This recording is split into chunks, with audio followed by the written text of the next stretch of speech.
ಶ್ರೀಮಾನ್ ಪ್ರೇರಣಾ ಸ್ತೋತ್ರಾನಂದ ಪ್ರಭಾಕರ ಭಟ್ಟರಲ್ಲಿ ನಮಸ್ಕರಿಸುತ್ತಾ ವೈದಿಕ ಸಭೆಗೆ ಬಂದಂತಹ ತಮ್ಮನ್ನೆಲ್ಲ ಆಧರಿಸಿ ಮನಸಾ ನಮಸ್ಕರಿಸಿ ಉಪನಯನ ಎನ್ನುವ ವಿಷಯವನ್ನಿಟ್ಟುಕೊಂಡು ಉಪನಯನದ ದೃಷ್ಟಿಕೋನವೇ ಇವತ್ತಿನ ಪ್ರಭಾಕರ ಭಟ್ಟರ 2 ಶಬ್ದದಿಂದ ಚಿಂತನಾತ್ಮಕವಾಗಿ ಬದಲಾಗಿದೆ. ಅದರ ವಿಚಾರವನ್ನು 2 ವಿಚಾರ ಹೇಳಲಿಕ್ಕೆ ಇಷ್ಟಪಡ್ತೇನೆ. ಶ್ರೀಮಾನ್ ಸತ್ಯಕೃಷ್ಣ ಭಟ್ಟರು ಉಪನಯನದ ಮಂತ್ರಾರ್ಥ ಚಿಂತೆಗಳನ್ನು ಮಾಡಲಿಕ್ಕಿದ್ದಾರೆ. ಅವಧಾನದಲ್ಲಿ ಬಿಟ್ಟು ಹೋದರೆ ಅದನ್ನು ಸರಿಪಡಿಸಬೇಕು.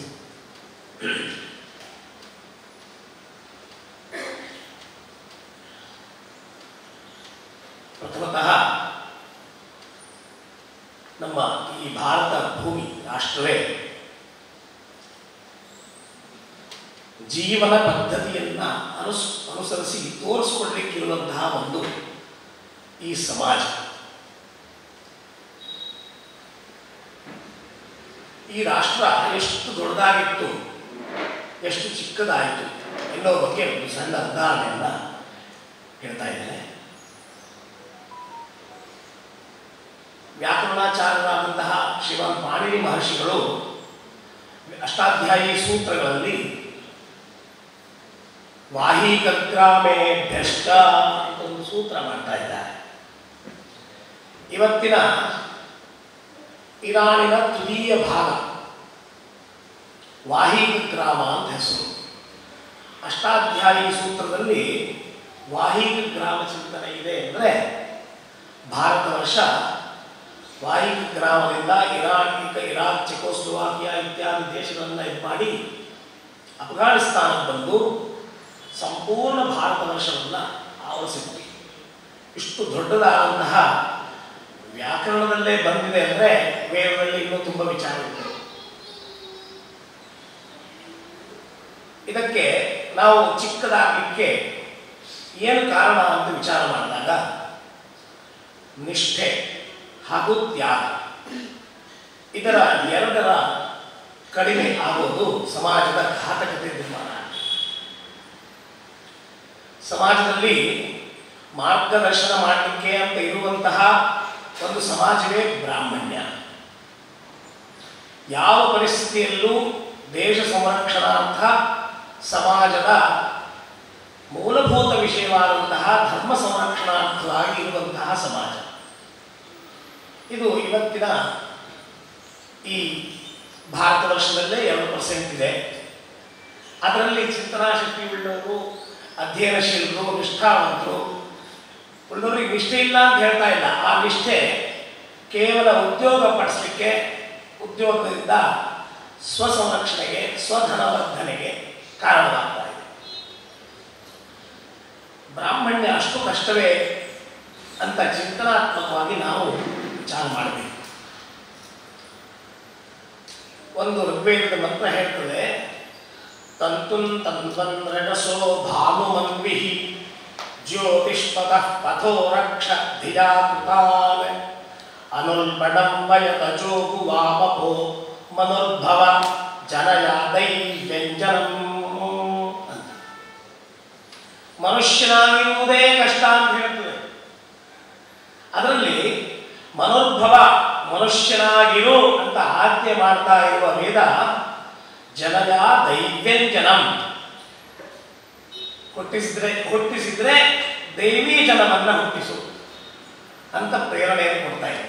ಯಾಕಂದ್ರೆ ಪ್ರಜಾ ಎನ್ನುವುದರಲ್ಲಿ ಪ್ರಕೃಷ್ಟಂಜಾಹ, ತುಂಬ ಶರೀರವನ್ನು ತಗೊಂಡು ಆತ್ಮಗಳು ಈ ಶರೀರದಲ್ಲಿ ಬರ್ತಾ ಇರ್ತಾರೆ.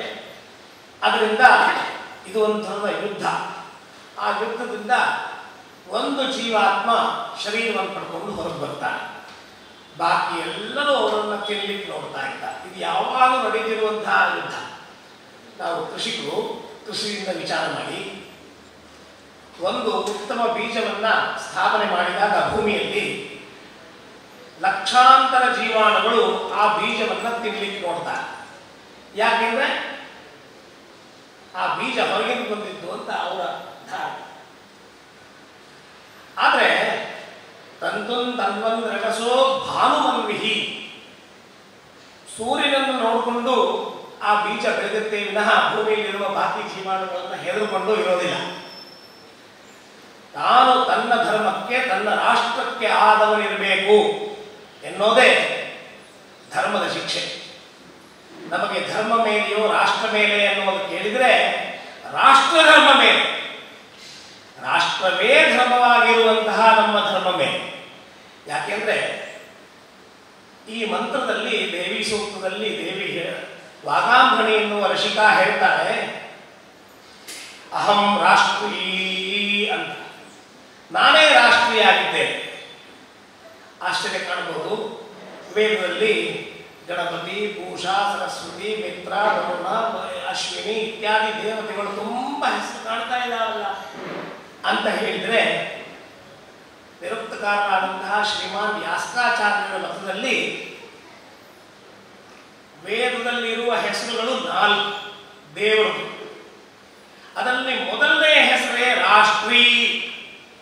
ರಾಷ್ಟ್ರೀ ಹರಿಯ ನಿಯುತ್ವಾನ ಇನಃ ಇತಿ ಚತ್ವಾರೀಶ್ವರ ನಾಮಾನಿ ಅಂತ ಯಾಸ್ಕಾಚಾರ್ಯರು ಹೇಳ್ತಾ ಇದ್ದಾರೆ. ಅಂದ್ರೆ ಪ್ರಥಮ ಶಬ್ದವೇ ರಾಷ್ಟ್ರೀಯ ಆಗಿದೆ. ಆ ಪರಮೇಶ್ವರನ ಓತಪ್ರೋತ ತೇಜಸ್ಸಿನಿಂದ ತುಂಬಿಕೊಂಡಂತಹ ಈ ದೇಶ ಅರಿಯರು ಅವರೆಲ್ಲ ಸೇರಿಕೊಂಡಿದ್ದಾರೆ. ಆದ್ದರಿಂದ ಇದು ಆರ್ಯಾವರ್ತವಾಗಿದೆ.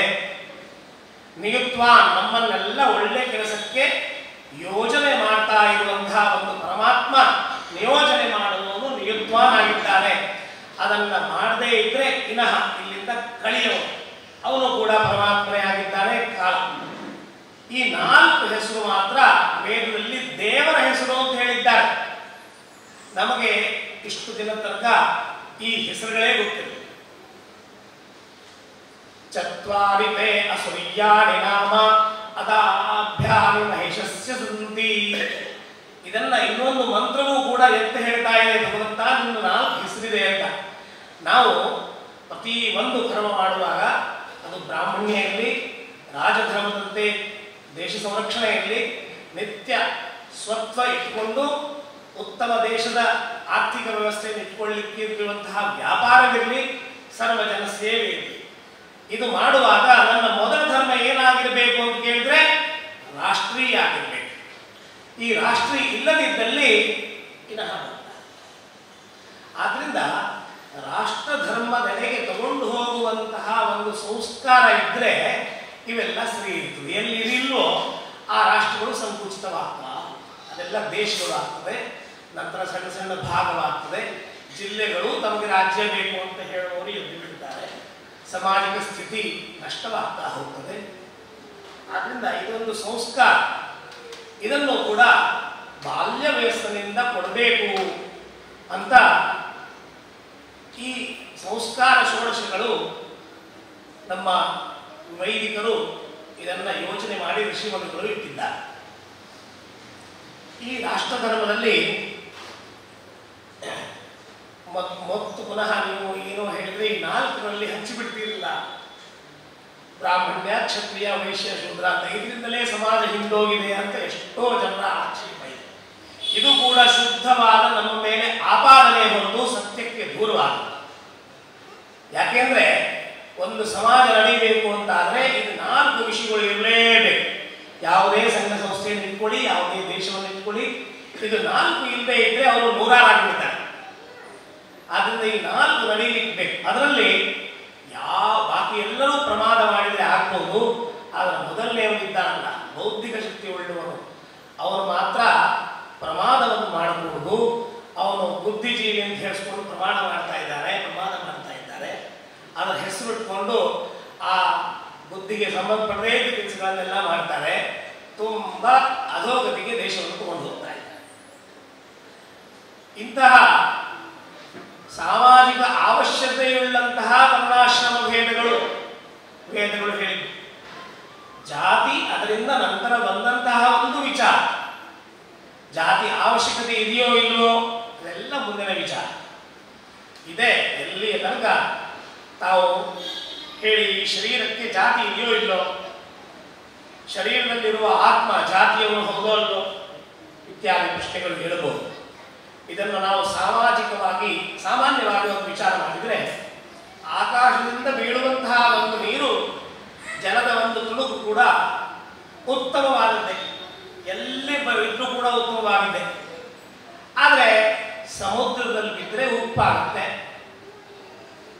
ನದಿಯಲ್ಲಿ ಬಿದ್ದರೆ ನೇತ್ರಾವತಿ ಹಂದು ಹೋಗ್ತಾಳೆ, ಕೊಳಚೆಯಲ್ಲಿ ಬಿದ್ದರೆ ನೀರು ಬೀಳುವಾಗ ಅದೇ ಶುದ್ಧವಾದ ಜಲವೇ ಸರಿ, ಆದರೆ ಬಿದ್ದ ಮೇಲೆ ಅಲ್ಲಿಯ ಗುಣಗಳನ್ನು ತಗೊಳ್ತಾ ಇದೆ ಎನ್ನುವುದು ಪ್ರಾಕೃತಿಕ ಸತ್ಯ. ಇದನ್ನ ಜಾತಿವಾದ ಬೇಡ ಅಂತ ಹೇಳುವವರು ವಿಚಾರ ಮಾಡಿ. ಜಾತಿವಾದವನ್ನ ಸಮರ್ಥಿಸ್ತಾ ಇಲ್ಲ ನಾನು. ಜಾತಿ ಎನ್ನುವುದು ಇದ್ದೇ ಇದೆ, ಅದು ಹೋಗೋದಿಲ್ಲ. ಅದನ್ನ ತಮ್ಮ ಜಾತಿಯ ಜೊತೆಗೆ ತಮ್ಮ ವರ್ಣವನ್ನ, ಅದರ ಎಲ್ಲರಿಗಿಂತ ಹೆಚ್ಚು ಅತ್ಯವಶ್ಯವಾದಂತಹ ರಾಷ್ಟ್ರಧರ್ಮವನ್ನ ಇಟ್ಕೊಂಡ್ರೆ ಆ ಜಾತಿಗಳ ಸಮಸ್ಯೆಗಳೆಲ್ಲ ಚಿಕ್ಕದಾಗ್ಬಿಡ್ತಾರೆ. ನಾವು ಅದನ್ನು ಮರೆತೆವು. ಒಬ್ಬರನ್ನ ದೂರ ಮಾಡೋದು, ಅವನು ಬೇಡ ಅನ್ನೋದು, ಇನ್ನೊಬ್ಬರ ಹತ್ರ ಮಾಡೋದು. ಯಾರೋ ನಮಗೆ ಇನ್ನೊಬ್ರು ಬಂದವರು ಹತ್ರ ಆಗ್ಬಿಡ್ತಾರೆ. ಮಡಿ ಎನ್ನುವ ಹೆಸರಲ್ಲಿ ಎಷ್ಟೋ ಕಾಲಗಳು ತೊಂದರೆಗಳು ನಡೆಯುತ್ತವೆ. ಅದರಿಂದಾಗಿ ಆಗುವಂಥ ಹಾನಿ ಈ ಭಾರತ ದೇಶಕ್ಕೂ ಕೂಡ ಉಂಟಾಯಿತು ಅಂತ ನನಗೆ ವೈಯಕ್ತಿಕವಾಗಿ ಅನಿಸ್ತದೆ. ಆ ಸಮಸ್ಯೆಗಳನ್ನು ದೂರ ಮಾಡಲಿಕ್ಕೆ ಸಂಸ್ಕಾರದ ಅವಶ್ಯಕತೆ ಇದೆ. ಆ ಸಂಸ್ಕಾರಗಳಲ್ಲಿ ನಮ್ಮ ಹಿರಿಯರು ಗರ್ಭಾಧಾನ, ಪೌಸಮನ, ಸೀಮಂತೋನ್ಮೇನ, ಜಾತಕರ್ಮ, ನಿಷ್ಕ್ರಮಣ, ಉಪನಿಷ್ಕ್ರಮಣ, ಅನ್ನಪ್ರಾಶನ, ಚೌಲ, ಉಪನಯನ, ವಿವಾಹ, ಅಂತ್ಯೇಷ್ಟಿ ಎನ್ನುವ ಇತ್ಯಾದಿ ವ್ರತಚತುಷ್ಟಯಗಳು ಸೇರಿಸಿಕೊಂಡು 16 ಸಂಸ್ಕಾರಗಳನ್ನು ಹೇಳಿದ್ದಾರೆ. ಈ ಸಂಸ್ಕಾರಗಳಲ್ಲಿ ಸದ್ಯ ಹೆಚ್ಚಾಗಿ ನಡೀತಾ ಇರುವುದು ವಿವಾಹ ಎನ್ನುವುದು ಒಂದು ಸಂಸ್ಕಾರ, ನಂತರ ಅಂತ್ಯೇಷ್ಟಿ ಎನ್ನುವುದು ಒಂದು ಸಂಸ್ಕಾರ. ಅದು ಸಂಸ್ಕಾರ ರೂಪದಲ್ಲಿ ಆಗ್ತಾ ಇಲ್ಲ, ಏನೋ ಒಂದು ಮಾಡಿ ಮುಗಿಸೋದು ಅಂತ ಮುಗಿತಾ ಇದೆ. ವಿವಾಹ ಎನ್ನುವುದು ಅಷ್ಟೇ, ಏನೋ ಒಂದು ಗದ್ದಲದಲ್ಲಿ 1000 ಜನ ಸೇರಿಸುವುದು, ದೊಡ್ಡವರು ಹೇಳಿದಂತೆ ತುಂಬ ಜನರನ್ನು ಸೇರಿಸಿ ಎಷ್ಟು ತಾವು ವಿಜೃಂಭಣೆಯಿಂದ ಮಾಡಿದ್ವಿ ಅಂತ ತೋರಿಸ್ಕೊಳ್ಳೋ ಸಂಸ್ಕಾರ ಆಗಿಬಿಟ್ಟಿದೆ. ಒಂದು ದಿವ್ಯಾತ್ಮ ಇನ್ನೊಂದು ದಿವ್ಯಾತ್ಮದ ಜೊತೆಗೆ ಸೇರಿಕೊಂಡು ಸಾಮಾಜಿಕ ವ್ಯವಸ್ಥೆಗೆ ಒಳಪಡುವಂತಹ ಸಂಸ್ಕಾರ ವಿವಾಹವೇ ವಿನಃ ಇದ್ದಷ್ಟು ಧನವನ್ನು ಖರ್ಚು ಮಾಡಿ ಮುಂದವರು ಪರದಾಡುವಂತಹ ಸಂಸ್ಕಾರ. ಇಂತಹ ಚಿಂತನೆಗಳು ಸಮಾಜದಲ್ಲಿ ಅವಶ್ಯವಾಗಿ ನಡೀಬೇಕು. ಈ ಸಂಸ್ಕಾರಗಳಲ್ಲಿ ಈ ರೀತಿ ಗರ್ಭಾಧಾನವ ಸಂಸ್ಕಾರವು ಮಾಡಿಸ್ತಾರೆಯೇ ಎನ್ನುವ ಪ್ರಶ್ನೆ ವಿಧರ್ಮೀಯರು ಅನ್ಯರು ಕೇಳುವ ಸಾಧ್ಯತೆ ಇದೆ. ಯಾಕೆಂದ್ರೆ ಶರೀರ ತಯಾರಾದ ನಂತರ ಅವರಿಗೆ ಎಷ್ಟೋ ಹೊತ್ತ ನಂತರ ತಿಳಿಲಿಕ್ಕೆ ಶುರುವಾದ ನಂತರ ಇನ್ನೇನು ಸಮಾಜ ಹೊಡೆಯುತ್ತೆ ಅನ್ನೋ ಸ್ಥಿತಿಯಲ್ಲಿ ಬಂದಾಗ ಅವರು ಟೀಚಿಂಗ್ ಅಂತ ಕೊಡ್ತಾರೆ. ಸರಿಯಾಗಿ ತಿಳ್ಕೊಳ್ತಿದ್ರೆ ಸಾಮಾಜಿಕವಾಗಿ ತೊಂದರೆ ಆಗುತ್ತೆ ಅನ್ನೋ ಧಾರಣೆಯಿಂದ ಟೀಚಿಂಗ್ ಅಂತ ಕೊಡ್ಲಿಕ್ಕೆ ಹೊರಟಿದ್ದಾರೆ. ಇಲ್ಲೇ ಅವರಿಗೆ ನಮಗೆ ಇರುವಂತಹ ಮತಭೇದಗಳು. ನಾವು ಜನಯಾದೈವ್ಯಂಜನಂ ಅಂತ ಇಟ್ಕೊಂಡು ಹೊರಟಿದ್ದೇವೆ ವಿನಃ ಸಮಾಜದಲ್ಲಿ ತೊಂದರೆ ಆಗುತ್ತೆ, ದುಡ್ಡು ಮಾಡಬೇಕು, ತುಂಬಾ ದೊಡ್ಡ ಪ್ರತಿಷ್ಠೆ ಅಂದ್ಕೊಳ್ಬೇಕು ಅಂತ ಅವ್ರಿಗೆ ಕಲಿಸ್ಲಿಕ್ಕೆ ಹೊರಟೇ ಇಲ್ಲ. ಅವರನ್ನ ಸಾಮಾಜಿಕವಾಗಿ, ಜೀವನಿಕವಾಗಿ, ಆತ್ಮಿಕವಾಗಿ ಅವರನ್ನ ದೊಡ್ಡವರನ್ನಾಗಿ ಮಾಡಲಿಕ್ಕೆ ಹೊರಟಿದ್ದೆ. ಆದ್ದರಿಂದ ಇದಕ್ಕೆ ಈ ಒಂದು ಹುಟ್ಟುವಂತಹ ಜೀವಾತ್ಮಕ್ಕೆ ಗರ್ಭಾಧಾನ, ಪೌಸಮನ, ಸೀಮಂತೋನ್ಮೇನ, ಜಾತಕರ್ಮ, ನಿಷ್ಕ್ರಮಣ, ವಿಷ್ಣು ಬಲಿ, ಅನ್ನಪ್ರಾಶನ, ಚೌಲ, ಅದ ನಂತರ ಉಪನಯನ, ಉಪನಿಷತ್ ವ್ರತ, ಗೋದಾನ ವ್ರತ, ಮಹಾನಾಮ್ನಿ ವ್ರತ, ಅದರಿಂದ ವ್ರತದಿಂದ ಸಮರ್ಪಿಸಿ ಸ್ನಾತಕರಾಗಿ ಪುನಃ ಬಂದವರನ್ನ ವಿವಾಹ ಆದಮೇಲೆ ಮುಂದೆ ಅವರ ಜೀವನ ಬೇರೆ ರೀತಿ ನಡೆಯುತ್ತೆ. ಅದರಲ್ಲಿ ಆ ದಂಪತಿಗಳನ್ನು ಸೇರಿಕೊಂಡು ಮಾಡುವಂತಹ ಒಂದು ಉಪಾಸನೆ ಎನ್ನುವ ಅಗ್ನಿಯನ್ನು ಇಟ್ಟುಕೊಂಡು ಉಪಾಸನೆಯನ್ನು ಮಾಡ್ತಾ ಇರಬೇಕು.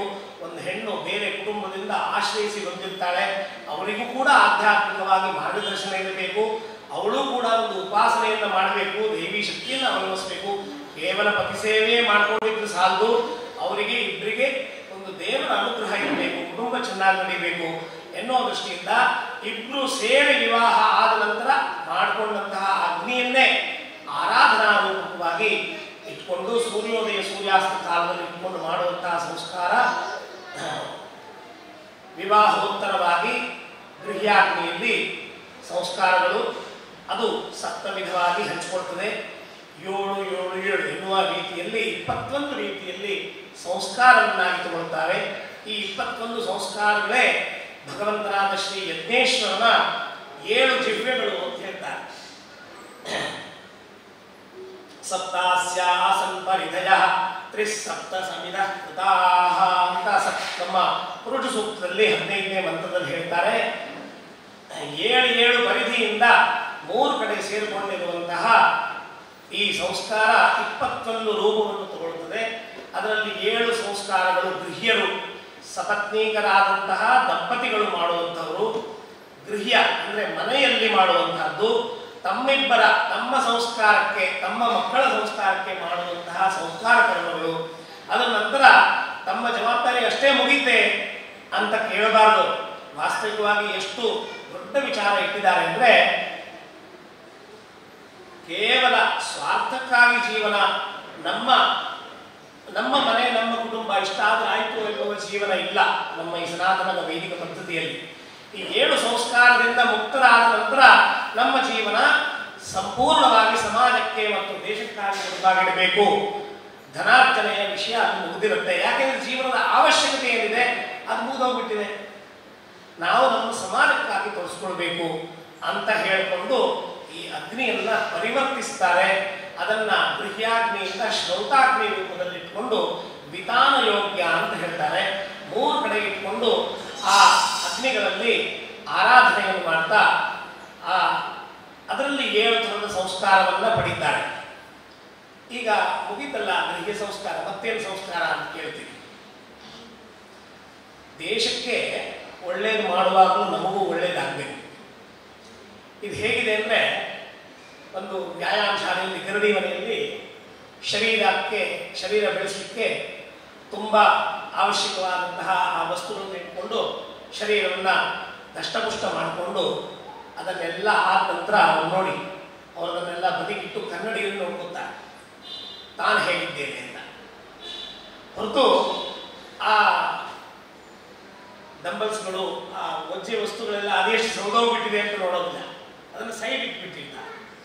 ಹಾಗೆ ತಮ್ಮ ಸಂಸ್ಕಾರ ಮುಗಿದ ಮೇಲೆ ಆ ಅಗ್ನಿಯನ್ನ ಸಮಾಜದ ಹಿತಕ್ಕಾಗಿ, ದೇಶದ ಹಿತಕ್ಕಾಗಿ, ಲೋಕ ಕಲ್ಯಾಣಾರ್ಥವಾಗಿ ಅದನ್ನು ಉಪಯೋಗಿಸಿ ಅದರಿಂದ ನಿತ್ಯವಾದಂತಹ ಸತ್ಯವಾದಂತಹ ಒಂದು ಶ್ರೇಯಸ್ಸೇನಿದೆ ಅವರು ಸಮಾಜಕ್ಕೆ ಸೇರುವಂತೆ ಮಾಡಿ ಅದರ ಜೊತೆಗೆ ಸ್ವಲ್ಪ ಶ್ರೇಯಸ್ಸನ್ನು ತಾವು ಪಡೆದುಕೊಂಡು, ಹೇ ಪರಮಾತ್ಮ, ಈ ಜನಾರ್ದನ ರೂಪದಲ್ಲಿ ಸೇರಿಕೊಂಡಂತಹ ವಾಸುದೇವಸ್ಯ ವಾಸಿದಂತೆ ಜಗತ್ರಯಂ ಸರ್ವಭೂತ ನಿವಾಸೋಸಿ ವಾಸುದೇವ ನಮೋಸ್ತುತೆ ಅಂತ ಹೇಳಿದ್ದಾರೆ.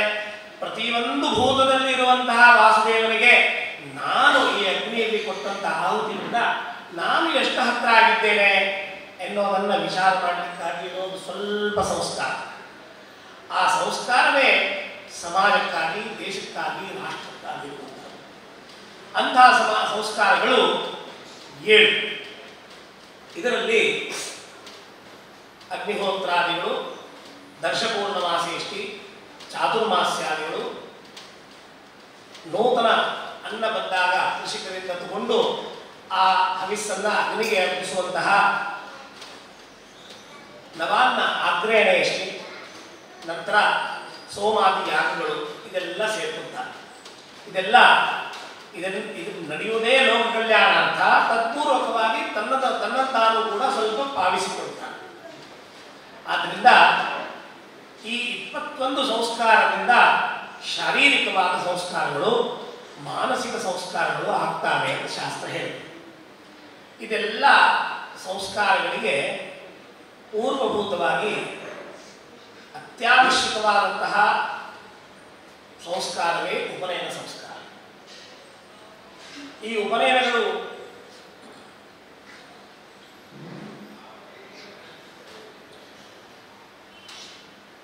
ಉಪನಯನ ಎನ್ನುವ ಸಂಸ್ಕಾರ ಸಾಮಾನ್ಯವಾಗಿ ಗರ್ಭಾಷ್ಟಮ ಅಥವಾ ಅಷ್ಟಮೇ ವರ್ಷದಿಂದ ನಡೆಯುತ್ತದೆ. ವಿಶೇಷ ಕಾಮನಾಯುಕ್ತ, ಮೇಧಾಶಕ್ತಿ ಒಳ್ಳೆಯದಿದ್ದರೆ, ಗ್ರಾಸ್ಪಿಂಗ್ ಪವರ್ ಅಂತ ಹೇಳ್ತೇವೆ, ಅಂಥದ್ದು ಒಳ್ಳೆಯದಿದ್ದರೆ, ಅವರ ಊರ್ಧ್ವಗತಿ ಚೆನ್ನಾಗಿದ್ದರೆ 5ನೇ ವರ್ಷದಿಂದಲೇ ಉಪನಯನ ಮಾಡಬೇಕು ಅಂತ ಹೇಳಿದ್ದಾರೆ. 5ನೇ ಪಂಚಮೇ ಬ್ರಹ್ಮವರ್ಷ ಕಾಮಸ್ಯ, ಷಷ್ಠೆಯ ವಿಷ್ಕಾಮಸ್ಯ ಅಂತ ಒಂದೊಂದೇ ಕಾಮನೆಯನ್ನು ಹೇಳಿಕೊಂಡು ಅದನ್ನು ವಿಶೇಷವಾಗಿ 13ನೇ ವರ್ಷ ಮೇಧಾಕಾಮಸ್ಯ ಅಂತ ಹೇಳಿದ್ದಾರೆ. ಅಂದರೆ ಯಾರಿಗೆ ಕಡಿಮೆ ಮೇಧಿಸಿದರೆ ಅದನ್ನು ಅವರು 13ನೇ ವರ್ಷಕ್ಕೆ ಮಾಡಬೇಕು. ಹೀಗೆ ಒಂದೊಂದೇ ವರ್ಷಕ್ಕೆ ಕಾಮನ ಹೇಳ್ತಾ ಆ ಷೋಡಶ ಬ್ರಾಹ್ಮಣ ಸ್ಯಾನೈಕ ಕಾಲ ಅಂತ ಹೇಳಿ 14ನೇ ವರ್ಷದಿಂದ ಅವರಿಗೆ ಉಪನಯನ ಕಾಲ ಎನ್ನುವುದು ಮುಗಿದೋಯಿತು ಅಂತ ಮಾಡಿದ್ದಾರೆ. ಇಲ್ಲಿ ಚಿಂತನಾತ್ಮಕ ಕೆಲವು ವಿಷಯಗಳಿದೆ. ಆ ಷೋಡಶ ಬ್ರಾಹ್ಮಣಸ್ಯ ಆದೀನ ಕಾಲ, ಆ ದ್ವಾವಿಂಶಾತ್ ಕ್ಷತ್ರಿಯಸ್ಯ, ಆ ಚತುರ್ವಿಂಶಾತ್ ವೈಶ್ಯಸ್ಯ ಅಂತ ಸೂತ್ರಕಾರ ಹೇಳಿ. ಇಲ್ಲಿ ಬ್ರಾಹ್ಮಣರಿಗೆ ಉಪನಯನ ಮಾಡಬೇಕೋ, ಉಪನಯನ ಆದವರು ಬ್ರಾಹ್ಮಣ ಆಗ್ತಾನೋ ಎನ್ನುವ ಪ್ರಶ್ನೆ ಹೇಳ್ತೀವಿ. ಆದರೆ ಸೂತ್ರಕಾರರು ಸ್ಪಷ್ಟವಾಗಿ ಅಷ್ಟಮೇ ವರ್ಷೇ ಬ್ರಾಹ್ಮಣಂ ಉಪನಯೇತ್ ಅಂತ ಹೇಳಿಬಿಟ್ಟಿದ್ದಾರೆ. ಆದ್ದರಿಂದ ಬ್ರಾಹ್ಮಣ ದಂಪತಿಯಲ್ಲಿ ಹುಟ್ಟಿದಂತಹ ಬ್ರಾಹ್ಮಣ ವಟುಗೆ, ಕುಮಾರನಿಗೆ ಉಪನಯನ ಮಾಡುವುದೇ ಅಷ್ಟಮ ವರ್ಷವಾಗಿರಬೇಕು. ಕೆಲವರ ಆಕ್ಷೇಪ ಇದೆ, ಅನ್ಯಾನ್ಯ ಮತಪಂಥೀಯರು, ವೈದಿಕ ಮತ ಅನುಯಾಯಿಗಳಾಗಿದ್ದರೂ ಕೂಡ ಅನ್ಯ ಮತದವರಿದ್ದಾರೆ, ದಯಾನಂದ ಸರಸ್ವತಿಗಳು, ಆರ್ಯ ಸಮಾಜದವರು ಇತ್ಯಾದಿಗಳಿದ್ದಾರೆ. ಅವರನ್ನೆಲ್ಲ ಹೇಳಿಕೆ ಯಾರಿಗೆ ಬ್ರಹ್ಮವರ್ಚ ಕಾಮಯುಕ್ತವಾದಂತಹ ವಟು ಇದ್ದರೆ ಅವರಿಗೆ ಉಪನಯನ ಮಾಡಿ ಬ್ರಾಹ್ಮಣನಾಗಿ ಮಾಡಬೇಕು. ಶರೀರ ಎಷ್ಟು ಚೆನ್ನಾಗಿದ್ದು ಉತ್ತಮವಾಗಿ ದೇಶ ರಕ್ಷಣಾರ್ಥವಾಗಿ ಇದ್ದರೆ ಅವನಿಗೆ ಕ್ಷತ್ರಿಯರನ್ನಾಗಿ ಮಾಡಬೇಕು, ಇನ್ನೊಬ್ಬರಿಗೆ ಉಪನಯನ ಮಾಡಿ ಕೇವಲ ವೈಶ್ಯರನ್ನಾಗಿ ಮಾಡಬೇಕು ಅಂತ ಹೇಳ್ತಾರೆ. ಆದರೆ ಸೂತ್ರಕಾರರು ಆ ಮತವನ್ನು ತೆಗೆದುಹಾಕಬೇಕು. ಯಾಕೆಂದರೆ ಅಷ್ಟಮೇ ವರ್ಷೇ ಬ್ರಾಹ್ಮಣ ಉಪನಯ ಅಂತ ಹೇಳಿದ್ರು. ಆದ್ದರಿಂದ ಬ್ರಾಹ್ಮಣನನ್ನ ಉಪನಯನ ಮಾಡಬೇಕು ಅಂತ ಆಗ್ತಾ ಇದೆ. ಏಕಾದಶೇ ಕ್ಷತ್ರಿಯಂ, ದ್ವಾದಶೇ ವೈಶ್ಯಂ ಅಂತ ಹೇಳಿದ್ದಾರೆ. ಸಮಾಜದ ವ್ಯವಸ್ಥೆಯನ್ನ ವರ್ಣ ಮತ್ತು ಜಾತಿ ಎರಡರಿಂದಲೂ ಎತ್ತಿಟ್ಟು ಅವರು ಮುಂದೆ ಹೋಗ್ತಾ ಇದ್ದಾರೆ. ಹಾಗಿದ್ರೆ ಯಾರಿಗೆ ಪ್ರಮಾದದಿಂದ ಉಪನಯನ ಆಗಿಲ್ವೋ ಅವರಿಗೇನು ಮಾಡಬೇಕು ಅಂತ ಪ್ರಶ್ನೆ. ಸದ್ಯ ಈ ಪರಿಸ್ಥಿತಿ ನಮಗೆಲ್ಲರಿಗೂ ಬರ್ತಾ ಇದೆ. ನಮ್ಮ ದೇಶದ ಅವಿಭಾಜ್ಯವಾದಂತಹ ಒಂದು ಅಂಗವಾದ ಜಮ್ಮು ಕಾಶ್ಮೀರದಲ್ಲಿ ಕಾಲಾಂತರದಲ್ಲಿ ಎಷ್ಟೋ ವರ್ಷಗಳಿಗೆ ಅವರು ಅನ್ಯ ಧರ್ಮವನ್ನು, ಅನ್ಯ ಪಂಥವನ್ನು ಒಪ್ಪಿಕೊಂಡು ಬಲದಿಂದಲೋ ಛಲದಿಂದಲೋ ಆಗಿಬಿಟ್ಟಿದ್ದಾರೆ. ಈಗ ಅವರ ಮೊಮ್ಮಕ್ಕಳು ಪ್ರಶ್ನೆ ಇಟ್ಟಿದ್ದಾರೆ, ನಮ್ಮ ಅಜ್ಜ ಪೂಜೆ ಮಾಡಿದ್ದು, ಹೋಮ ಮಾಡಿದ್ದು ನೋಡಿದ್ದೇವೆ, ನಾವು ಉಪನಯನ ಆಗಬಹುದೇ ಅಂತ. ಶಾಸ್ತ್ರಕಾರರು ಇದಕ್ಕೆ ಕೇಳಿದರೆ ಉತ್ತಮವಾದ ವ್ಯವಸ್ಥೆ ಕೊಡಲಿಕ್ಕೆ ತಯಾರಿಲ್ಲ. ಇದು ನಮ್ಮ ಸಮಾಜದ ಚಿಂತನಾ ನ್ಯೂನತೆಯನ್ನು ಕಾಣ್ತಾ ಇದೆ. ಅವಶ್ಯವಾಗಿ ಧರ್ಮಾಧ್ಯಕ್ಷರು, ಪೀಠಾಧೀಶ್ವರರು ಇದನ್ನೆಲ್ಲ ವಿಚಾರ ಮಾಡಬೇಕು. ಸುಳ್ಳೆ ಜನಸಂಖ್ಯೆ ಹೆಚ್ಚು ಮಾಡಬೇಕು ಅಂತ ನಾನು ಹೇಳ್ತಾ ಇಲ್ಲ. ಕಾಲ ಉಳ್ಕೊಂಡಿದ್ದು ಕೇವಲ ರಾಷ್ಟ್ರೀಯ ಸ್ವಯಂ ಸೇವಕ ಸಂಘದ ಧರ್ಮ ಹೇಗಿರಬೇಕು, ಧರ್ಮದ ಆಚರಣೆ ಹೇಗಿರಬೇಕು ಎನ್ನುವ ಬಗ್ಗೆ ಅಂತ ಅವರು ವಜ್ರಮುಷ್ಟಿ ಎನ್ನುವ ಪುಸ್ತಕದಲ್ಲಿ ಬರೆದಿದ್ದಾರೆ. ಅಂದ್ರೆ ಧಾರ್ಮಿಕವಾದ ಚಿಂತನೆ ನಮ್ಮ ಮುಂದಾಳುಗಳಲ್ಲಿ ಇತ್ತು, ಇದೆ. ಅದು ಹೇಗಿರಬೇಕು, ನಾವು ದೇಶ ವ್ಯಾಪಿಗಳಾಗಿ ಅದನ್ನು ಹೇಗೆ ತಗೊಂಡು ಹೋಗ್ಬೇಕು. ಈಗ ನಮ್ಮವರೆಲ್ಲ ದೇಶಾಂತರವಾಗಿ ಯಾವ್ಯಾವ ದೇಶವನ್ನು ನಾವು ಬಿಟ್ಟು ಬಂದ್ವೋ ಆ ದೇಶದಲ್ಲೇ ಪುನಃ ಸೇರ್ಕೊತಾ ಇದ್ದಾರೆ. ಆದರೆ ವ್ಯಾಪಾರಕ್ಕಾಗಿ ಸೇರ್ತಾ ಇದ್ದಾರೆ, ಔದ್ಯೋಗಿಕವಾಗಿ ಸೇರ್ತಾರೆ, ಸಾಫ್ಟ್ವೇರ್ ಇಂಜಿನಿಯರ್ ಆಗಿ ಸೇರ್ತಾ ಇದ್ದಾರೆ, ಇನ್ನ ಬೌದ್ಧಿಕವಾಗಿ ಸೇರ್ತಾ ಇದ್ದಾರೆ. ಅವರಿಗೆ ಸಂಪೂರ್ಣ ಅಧಿಕಾರಗಳು ಬೌದ್ಧಿಕವಾಗಿ ನಡೀತಾ ಇಲ್ಲ. ಆದ್ರಿಂದ ಅದನ್ನೆಲ್ಲ ಸೇರಿಸ್ಕೊಳ್ಬೇಕು ಅಂತ ಆದರೆ ಸಂಸ್ಕಾರಯುಕ್ತ ಪ್ರಜೆಯನ್ನ, ನಮ್ಮ ಅನುಷ್ಠಾನಯುಕ್ತ ಪ್ರಜೆಯನ್ನ ಆ ಸ್ಥಳದಲ್ಲಿ ಸೇರಿಸಬೇಕು. ಅವರು ನ್ಯೂನತೆ ಆದದ್ರಿಂದಲೇ ನಮ್ಮ ದೇಶಗಳು ಚಿಕ್ಕದಾಗ್ತಾ ಬಂದವು. ನಾವಿನ್ನೂ ಈಗ ಸೇರ್ಕೊಂಡ್ಬಿಟ್ಟಿದ್ದೇವೆ. ನಾವು ಹೇಗಾಗ್ಬಿಟ್ಟಿದ್ದೀವಿ ಅಂದರೆ, ಯಾರೋ ನಮ್ಮಲ್ಲಿ ವ್ಯಕ್ತಿ ಪ್ರಜ್ಞೆ ತುಂಬ ಕಡಿಮೆ, ಸಾಮೂಹಿಕ ಪ್ರಜ್ಞೆ ಜಾಸ್ತಿ. ಯಾರೋ ಏನೋ ಕಲ್ಲು ಹೊಡೆದ್ರೆ ಏನೋ ಕಲ್ಲು ಹೊಡೆದು ಎಲ್ಲರೂ ಓಡ್ಬಿಡ್ತಾರೆ. ಯಾರು ಕಲ್ಲು ಹೊಡೆದ್ರು, ಯಾಕೆ ಹೊಡೆದ್ರು, ಎಲ್ಲಿ ಹೋಯಿತು, ನಾನೇನು ಮಾಡಬೇಕು ಅನ್ನೋ ಸ್ಥಿತಿನೇ ಇಲ್ಲ. 100 ಜನ ಓಡ್ತಾ ಇರ್ತಾರೆ. ಅದೇ ರೀತಿ ಅನುಷ್ಠಾನ ಏನೋ ಒಂದು ಆಗಿಲ್ಲ ಅಂತಾದರೆ, ಅಲ್ಲಿ ಮಾಡಲಿಲ್ಲ ಇಲ್ಲಿ ಮಾಡಲಿಲ್ಲ ಅಂತ 100 ಕಡೆ ಅದನ್ನು ಚರ್ಚೆ ಮಾಡಿಕೊಂಡು ಇದೀಗೇನು ಅಂತ ಕೇಳಿದ್ರೆ ಅದನ್ನು ಬಿಟ್ಬಿಡ್ತಾರೆ. ನ್ಯೂನವಾದ ನಮ್ಮ ಧರ್ಮ ಸಂರಕ್ಷಣೆಗೆ ಅವಶ್ಯಕತೆ ಇರುವಂತಹ ಸಂಸ್ಕಾರಗಳು, ಅನುಷ್ಠಾನಗಳು ಏನು ನಡೀಬೇಕು ಎನ್ನುವುದನ್ನು ನಾವು ಬರ್ತಾ ಇದ್ದೇವೆ. ಚಿಂತನಾತ್ಮಕವಾಗಿ ನೋಡಿದರೆ ಒಂದೇ ಶಬ್ದದಿಂದ ಬೆಳಿಗ್ಗೆಯಿಂದ 5 ಸಾರಿ ಅವರು ಒಟ್ಟು ಮಾಡಿ ಇಡೀ ಅಲ್ಲಿಂದ ಇಲ್ಲಿ ತನಕ ಬರ್ತಾ ಇದ್ದಾರೆ. ಕೇವಲ ಚಿಂತನೆ ಇದು, ನಮ್ದು ಯಾರನ್ನು ದೂಷಿಸ್ತಾ ಇಲ್ಲ. ಆದ್ರೆ ನಾವು ಒಂದು ಕಡೆ ಗಂಟೆ ಬಾರಿಸ್ತೇವೆ 7 ಗಂಟೆಗೆ, ಒಂದು ಕಡೆ ಮಧ್ಯಾಹ್ನದ ಆರತಿ ಅಂತೇವೆ, ಒಂದು ಕಡೆ ಸಾಯಂಕಾಲದ ಆರತಿ ಅಂತೇವೆ. ಅದರಿಂದ ಏನಾಗಿದೆ ಅಂದ್ರೆ ಊರು ಸೇರ್ತಾ ಇದೆಯೇ ವಿನಃ 2 ಊರುಗಳು ಒಟ್ಟಾಗ್ತಾ ಇಲ್ಲ. ನಾವು ಒಂದೇ ಕಡೆ ಸೇರಿಕೊಂಡು ಏಕೀಭೂತ ಸಮಾಜವನ್ನು ನಿರ್ಮಾಣ ಮಾಡಬೇಕು ಅಂದರೆ ನಮ್ಮಲ್ಲಿರುವ ಒಂದೇ ಒಂದು ಪದ್ಧತಿ ಸಂಧ್ಯಾ ವಂದನೆ. ಅದನ್ನು ನಿಶ್ಚಯವಾಗಿ ಸೂರ್ಯೋದಯಕ್ಕೆ ಸೂರ್ಯಾಸ್ತಕ್ಕೆ ಮಾಡಬೇಕು.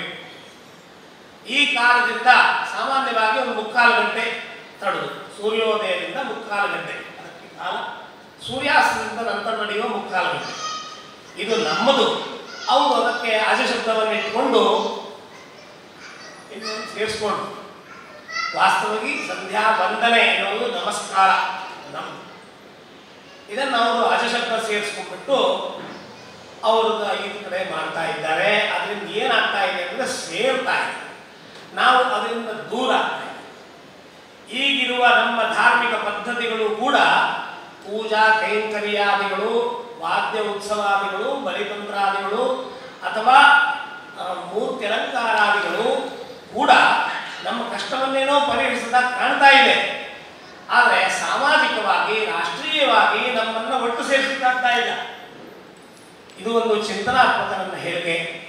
ಆದ್ದರಿಂದ ಇದಕ್ಕೆ ನಡೀಬೇಕು ಅಂತಾದರೆ ನಾವು ಸಂಧ್ಯಾ ವಂದನೆಗೆ ಅವಶ್ಯವಾಗಿ ಸೇರಬೇಕು. ನಾವೆಲ್ಲರೂ ತಪ್ಪದೇನೆ ಸಂಧ್ಯಾ ವಂದನೆ ಮಾಡಬೇಕು ಅಂತಾದರೆ ಉಪನಯನ ಎನ್ನುವುದು ಮಾಡಬೇಕು. ಪ್ರಸ್ತುತ ಪುನಃ ವಿಷಯಕ್ಕೆ ಬಂದರೆ, ಈ ಉಪನಯನ ಬಿಟ್ಟು ಹೋದವರು ಏನು ಮಾಡಬೇಕು, ಆಗದೇ ಇದ್ದವ್ರು ಏನು ಮಾಡಬೇಕು, ಎಷ್ಟೋ ವರ್ಷ ಸಂಧ್ಯಾವನೆ ಮಾಡಲಿಲ್ಲ ಅವ್ರೇನು ಮಾಡಬೇಕು ಎನ್ನುವುದಕ್ಕೆ ಕೂಡ ಶಾಸ್ತ್ರಕಾರರು ವಿಚಾರ ಹೇಳಿದ್ದಾರೆ. ಆ ವಿಚಾರಗಳನ್ನು ಈ ಸೂತ್ರೋಕ್ತ ವಿಷಯದಲ್ಲಿ ನನಗೆ ಕೊಟ್ಟಂಥ ಆಶ್ವಲಾಯನ, ಗರಿಯ ಸೂತ್ರ ವಿಚಾರ, ಉಪನಯನ, ಆ ಸೂತ್ರವನ್ನು ಒಮ್ಮೆ ಪೂರ್ಣವಾಗಿ ಓದ್ಬಿಡ್ತೇವೆ. ಸೂತ್ರ ಆದ ನಂತರ ಅದರ ಬಗ್ಗೆ ಸಂಕ್ಷಿಪ್ತನೆ ಮಾಡೋಣ. ಸೂತ್ರಗಳಲ್ಲಿ ಅಲ್ಪಾಕ್ಷರಂ ಅಸಂದಿಗ್ಧಂ ಸಾರವದ್ ವಿಶ್ವತೋಮುಖಂ ಅಸ್ತೋಮಂ ಅನವದ್ಯಂಚ ಸೂತ್ರಂ ಸೂತ್ರವಿದೋ ವಿಧು ಅಂತ ಗ್ರಂಥಕಾರರು ಹೇಳ್ತಾ ಇದ್ದಾರೆ. ಯಾವುದು ನಡೆಸಬೇಕೋ ಅದನ್ನು ಮನ್ನಾಶಕ್ತಿಯಿಂದ ಕಡಿಮೆ ಅಕ್ಷರಗಳಲ್ಲಿ, ಅಸಂದಿಗ್ಧಂ ಇನ್ನೊಬ್ಬರಿಗೆ ಸಮಸ್ಯೆ ಉಂಟಾಗಬಾರದು, ಸ್ಫೋಟನಾಶಕ್ತಿ ಸರಿಯಾಗಿ ನಡೆಯಬೇಕು. ಸಾರವದ್ ವಿಶ್ವತೋಮುಖಂ ಒಂದು ಶಬ್ದ ಬಿಚ್ಚಿಬಿಟ್ರೆ ಸಂಪೂರ್ಣವಾಗಿ ಅವರಿಗೆ ಗೊತ್ತಾಗಬೇಕು. ಅಸ್ತೋಮಂ ತುಂಬ ಬೆಳೆಸಬಾರದು, ಅನವದ್ಯಂಚ ಬೇಡದಿದ್ದ ಅನರ್ಗಲ ವಿಷಯವೂ ಕೂಡ ಅದನ್ನು ಬರಬಾರದು. ಈ 6 ಲಕ್ಷಣಗಳು ಯಾವುದರಲ್ಲಿ ಬರ್ತವೋ ಅದು ಸೂತ್ರ ಅಂತ ಹೇಳಿಕೊಡ್ತಾರೆ. ಇದನ್ನ ಆಶ್ವಲಾಯ ಮಹರ್ಷಿಗಳು ಗೃಹ್ಯ ಸೂತ್ರ, ಶ್ರೌತ ಸೂತ್ರ ಅಂತ 2 ಭಾಗದಲ್ಲಿ ಕಟ್ಟಿದ್ದಾರೆ. ಇದು ಭಗವಂತನ ಈ ಸಮಾಜದ ಏಕೀಕರಣಕ್ಕೆ ಬೇಕಾಗುವಂತಹ 3 ಸೂತ್ರಗಳಲ್ಲಿ ಈ ಗೃಹ್ಯ ಶ್ರೌತ ಸೂತ್ರಗಳು. ಯಾಕೆಂದ್ರೆ ತಾನು ಹೇಗಿದ್ದೇನೆ ಅಂತ ಮಂತ್ರದಲ್ಲಿ ಪರಮಾತ್ಮ ಹೇಳ್ತಾನೆ. ತ್ರಿದಾ ಬದ್ಧೋ ವೃಷಭೋ ರೋ ನವೀತಿ ಮಹೋದೇವೋ ಮರ್ತ್ಯಾಂ ಆವಿವೇಶ ಅಂತ ಯತೇಶ್ವರನ ಆವಾಹನೆ ಮಾಡುವಾಗ ಈ ಮಂತ್ರವನ್ನು ಹೇಳ್ತೇವೆ. ತ್ರಿಧಾಬದ್ಧ ತ್ರೇಧಾಬದ್ಧ ಮಂತ್ರ ಬ್ರಾಹ್ಮಣ ಕಲ್ಪೈಹಿ. ಮಂತ್ರದಿಂದ, ಬ್ರಾಹ್ಮಣ ಗ್ರಂಥಗಳಿಂದ ಮತ್ತು ಕಲ್ಪಸೂತ್ರಗಳಿಂದ ನಾನು ಬಂದಿದ್ದನಾಗಿದ್ದೇನೆ. ಆದ್ದರಿಂದ ಕರ್ಮಕಾಂಡ ಶುಚಿತ್ವವಾಗಿ ಉಳ್ಕೊಂಡಿದೆ. ಹೇಗೆ ಅಂತ ಕೇಳಿದ್ರೆ, ಮಂತ್ರದ ವ್ಯತಿರಿಕ್ತವಾಗಿ ಬ್ರಾಹ್ಮಣದಲ್ಲಿಲ್ಲ. ಬ್ರಾಹ್ಮಣ ಗ್ರಂಥ ಹೇಳಿರುವಂತಹ ವಿಚಾರವನ್ನೇ ಇನ್ನೂ ಸ್ವಲ್ಪ ವಿಶದವಾಗಿ ಸ್ಪಷ್ಟೀಕೃತವಾಗಿ ಸೂತ್ರಗಳು ಹೇಳಿದ್ದಾರೆ. ಮಂತ್ರ, ಬ್ರಾಹ್ಮಣಗಳು ಮತ್ತು ಸೂತ್ರೋಕ್ತ ವಿಷಯಗಳ ಹೊರತಾಗಿ ಈ ಕರ್ಮದಲ್ಲಿ ಏನೂ ನಡೆಯುವುದಿಲ್ಲ. ಇದಿಷ್ಟರಿಂದಲೇ ಇದೆಲ್ಲ ನಡೆಯುವಂಥ. ಆದ್ದರಿಂದ ಈ ಯಜ್ಞೇಶ್ವರ ಎನ್ನುವ ಭಗವಂತ ತ್ರಿಧಾಬದ್ಧ, 3 ಕಡೆಯಿಂದ ಬಂಧಿತನಾಗಿದ್ದಾನೆ. ಅದರಲ್ಲಿ ಈ ಗೃಹ್ಯ ಸೂತ್ರಗಳಲ್ಲಿ ಉಪನಯನ ಎನ್ನುವ ಪ್ರಕರಣ, ಗೃಹ್ಯ ಸೂತ್ರದಲ್ಲಿ ಋಗ್ವೇದದ 4 ಅಧ್ಯಾಯಗಳಿದೆ. ಆ 4 ಅಧ್ಯಾಯದಲ್ಲಿ ಪ್ರಥಮ ಅಧ್ಯಾಯದಲ್ಲೇ ಈ ವಿಚಾರಗಳು ಬರ್ತಾ ಇದೆ. ಅದು ಕೆಲವು ವಿಷಯವನ್ನು ಸ್ಪಷ್ಟವಾಗಿ, ಕೆಲವು ಸೂತ್ರವಾಗಿ ಈ ರೀತಿಯಿಂದ ಹೇಳಿದ್ದಾರೆ.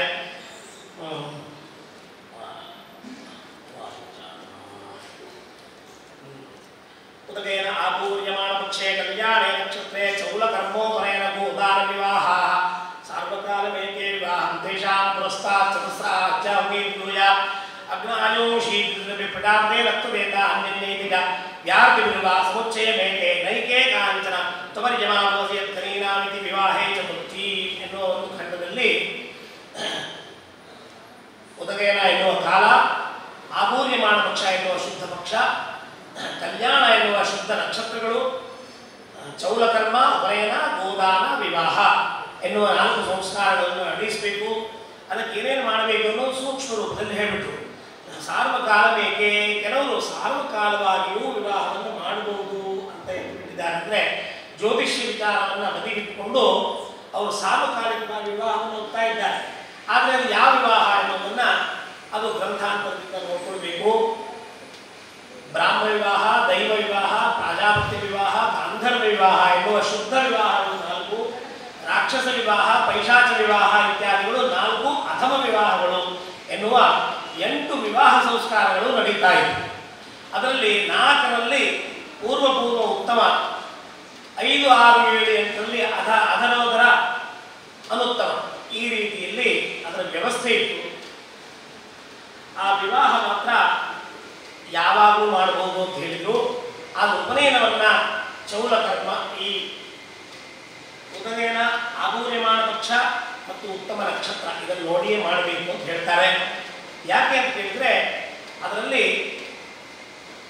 ಉಪನಯನ ಅನ್ನೋದು ಒಂದು ದ್ವಿತೀಯ ಜನ್ಮ ಅಂತ ಹೇಳಿ, ನಮ್ಮ ಈ ವಟುವಿಗೆ ದ್ವಿತೀಯ ಜನ್ಮವೇ ಸರಿ ಅಂತ ಹೇಳ್ತಾರೆ. ಸ್ವಗ್ರೇವ ಕಮಾನಂದನೋಗ್ರೇ ವಿಧಾವಯತಿ, ಅವನ ದ್ವಿತೀಯ ಜನ್ಮದಂತೆ ಮಾಡಿಕೊಂಡು ಅವನನ್ನ ಜ್ಞಾನದೆಡೆಗೆ, ತಮಸೋಮ ಜ್ಯೋತಿರ್ಗಮಯ ಅಂತ ಜ್ಞಾನದೆಡೆಗೆ ಅವನು ಕರ್ಕೊಂಡು ಹೋಗುವಂತಹ ಒಂದು ವಿಚಾರವನ್ನು ಈ ಉಪನಯನ ಸಂಸ್ಕಾರದಿಂದ ನಡೆಯುತ್ತೆ. ಸಮಾಜದಲ್ಲಿ ವಿದ್ಯಾಧ್ಯಯನಕ್ಕಾಗಿ ಶಾಲೆಗೆ ಸೇರಿಸುವಂತಹ ವಿಧಿಯೇ ಅಂತ ಅನಿಸ್ತದೆ. ಈ ಸಂಸ್ಕಾರ ಎನ್ನುವುದು ಉಪನಯನ ಕೇವಲ ವೇದಾಧ್ಯಯನಕ್ಕೆ, ಮಗುವಿಗೆ ಶಾಲೆಗೆ ದೊಡ್ಡವರು ಮಾತು ಹೇಳಿದ್ರು, ಸಮಾಜದಲ್ಲಿ ಪ್ರತಿಷ್ಠೆ ತೋರಿಸಿಕೊಳ್ಳುವ ಸ್ಥಿತಿ ಬಂದಿದೆ ಉಪನಯನ ಅಂತ, ಅದು ಬೇರೆ ವಿಚಾರ. ಆದರೆ ಚಿಂತನಾತ್ಮಕವಾಗಿ ನೋಡಿದಾಗ ಕೂಡ ಉಪನಯನ ಎನ್ನುವುದು ವೇದಾದಿ ಅಧ್ಯಯನಕ್ಕಾಗಿ ಅವರನ್ನ ಶಾಲೆಗೆ ಕರ್ಕೊಂಡು ಹೋಗುವ ವಿಧಾನವಂತೆ ಕಾಣ್ತಾ ಇದೆ. ಅಷ್ಟೇ ಇಲ್ಲ, ಇನ್ನೂ ತುಂಬ ವಿಚಾರಗಳಲ್ಲಿ ಇದು ಸೇರಿಕೊಂಡಿದೆ.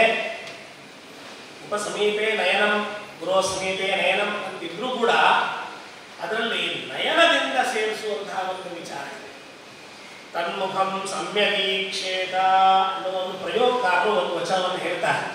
ಆ ಭೂತಕ್ಕೆ, ಆ ವಟುವಿನಲ್ಲಿ ತೇಜೋಭಿವೃದ್ಧಿಯರ್ಥವಾಗಿ ಅವನ ಮುಖವನ್ನ, ಅವನ ತೇಜಸ್ಸನ್ನ ಪಿತಾ ಗುರುವಾದವನು ಒಂದು ಕ್ಷಣ ನೋಡಬೇಕು ಅಂತ ಹೇಳ್ತಾರೆ. ಅದು ವಾಸ್ತವವಾದಂತಹ ಉಪನಯನ ಎನ್ನುವ ಸಂಸ್ಕಾರ. ಈ ಉಪನಯನ ಸಂಸ್ಕಾರದಲ್ಲಿ 2-3 ಖಂಡಗಳನ್ನ ಆಶ್ರಯನ ಗೃಹಸೂತ್ರಕಾರರು ಹೇಳ್ತಾ ಇದ್ದಾರೆ. ಅದರಲ್ಲಿ ಅಷ್ಟಮೇ ವರ್ಷೆ ಬ್ರಾಹ್ಮಣ ಉಪನಯೇ ಗರ್ಭಾಷ್ಟಮೇವ ಏಕಾದಶೇ ಕ್ಷತ್ರಿಯಂ ದ್ವಾದಶೇ ವೈಶ್ಯಂ ಆಷೋಡಶ ಬ್ರಾಹ್ಮಣಸ್ಯ ಅನತೀರಕಾಲ ದ್ವಾವಿಂಶಾತ್ ಕ್ಷತ್ರಿಯಸ್ಯ ಆಚತುರ್ವಿಂಶಾತ್ ವೈಶ್ಯಸ್ಯ ಅತ ಊರ್ಧ್ವಂ ಪತಿತ ಸಾವಿತ್ರೀಕಾ ಭವಂತಿ ನೈನಾನುಪನಯೇನ್ ನಾಧ್ಯಾಪಯೇನ್ ನಯಾಜಯೇನ್ ನೈಭಿರ್ವ್ಯವಹರೇಯೋ ಅಲಂಕೃತಂ ಕುಮಾರಂ ಕುಶಲೀಕೃತಚಿರತಂ ಅಹಮೇನ ವಾಸಸಾಂ ವೇದಂ ಐನವೇನ ವಾಜಿನೇನ ಬ್ರಾಹ್ಮಣೋ ಗೌರವೇಣ ಕ್ಷತ್ರಿಯೋ ಆಜೇನ ವೈಶ್ಯಂ ಯದಿ ವಾಸಾಂಸಿ ವತೀರಂ ರಕ್ತಾನಿ ವಸೀರಂ ಕಾಷಾಯ ಬ್ರಾಹ್ಮಣೋ ಮಾಂಚಿಷ್ಠಿಂ ಕ್ಷತ್ರಿಯೋ ಹಾರಿದ್ರಂ ವೈಶ್ಯಸ್ತೇಷಾಂ ಮೇಘಲ ಮೌಂಜಿ ಬ್ರಾಹ್ಮಣಸ್ಯ ಧನುರ್ಜಾ ಕ್ಷತ್ರಿಯಸ್ಯ ಆದಿ ವೈಶ್ಯಸ್ಯ ತೇಷಾಂ ದಂಡಾಃ ಪಾಲಾಶೋ ಬ್ರಾಹ್ಮಣಸ್ಯ ಉದುಂಬರಃ ಕ್ಷತ್ರಿಯಸ್ಯ ವೈರ್ವೋ ವೈಶ್ಯಸ್ಯ ಕೇಟಸಂಹಿತೋ ಬ್ರಾಹ್ಮಣಸ್ಯ ಲಲಾಟಸಂಹಿತಃ ಕ್ಷತ್ರಿಯಸ್ಯ ಪ್ರಾಣಸಂಹಿತೋ ವೈಶ್ಯಸ್ಯ ಭವತ್ಪೂರ್ವಂ ಬ್ರಾಹ್ಮಣೋ ವಿಚಾರ್ಯಾಚಯೇತ್ ಭವನ್ಮಧ್ಯಾಹ್ನ ರಾಜನ್ಯೋ ಭವದಂತ್ಯಾಂ ವೈಶ್ಯಃ. ಇಲ್ಲಿ ಸಾಮಾನ್ಯವಾಗಿ ಉಪನಯನ ಹೇಗೆ ನಡೆಯುತ್ತೆ, ಯಾರಿಗೆ ಯಾವಾಗ ಮಾಡಬೇಕು ಅನ್ನುವ ಕಾಲವನ್ನು ಹೇಳಿದ್ರೆ ಬ್ರಾಹ್ಮಣ ಕ್ಷತ್ರಿಯ ವೈಶ್ಯರಲ್ಲಿ ಉಪನಯನ ಹೇಗೆ ನಡೆಯಬೇಕು ಇತ್ಯಾದಿ ವಿಷಯವನ್ನ ಸೂಕ್ಷ್ಮವಾಗಿ ಕೊಟ್ಟಿದ್ದಾರೆ. ಅವ್ರೇನು ಹೇಳ್ತಾರೆ ಅಂದರೆ 8 ರಿಂದ 16 ಎನ್ನುವುದು ಬ್ರಾಹ್ಮಣರಿಗೆ ಮುಖ್ಯ ಕಾಲ ಆದರೆ 11 ರಿಂದ 22 ಕ್ಷತ್ರಿಯನಿಗೆ ಮುಖ್ಯ ಕಾಲವು, 24 ತನಕ ವೈಶ್ಯರಿಗೆ ಮುಖ್ಯ ಕಾಲವೂ ಆಗುತ್ತೆ. ಅತ ಊರ್ಧ್ವಂ ಪತಿತ ಸಾವಿತ್ರೀಕಾ ಭವಂತಿ. ಇವರು ಸವಿತೃ ದೇವತೆಯ ಶಕ್ತಿಯಿಂದ ಪತಿತರಾಗಿಬಿಡ್ತಾರೆ. ಅವರನ್ನ ನೈನಾಮಪನೇ ನಾಧ್ಯಾಪಯೇ ನೈದಿರ್ ವ್ಯವಹರೇನು ಅಂತ ಕೆಲವು ವಿಚಾರವನ್ನು ಅವರು ಕೊಟ್ಟಿದ್ದಾರೆ.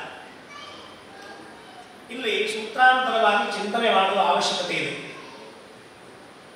ಧರ್ಮಸೂತ್ರಕಾರರು ಅನ್ಯ ಗೃಹ ಸೂತ್ರಕಾರರು ಈ ವಿಷಯದಲ್ಲಿ ಕೆಲವು ವಿಚಾರವನ್ನು ಇಟ್ಟಿದ್ದಾರೆ.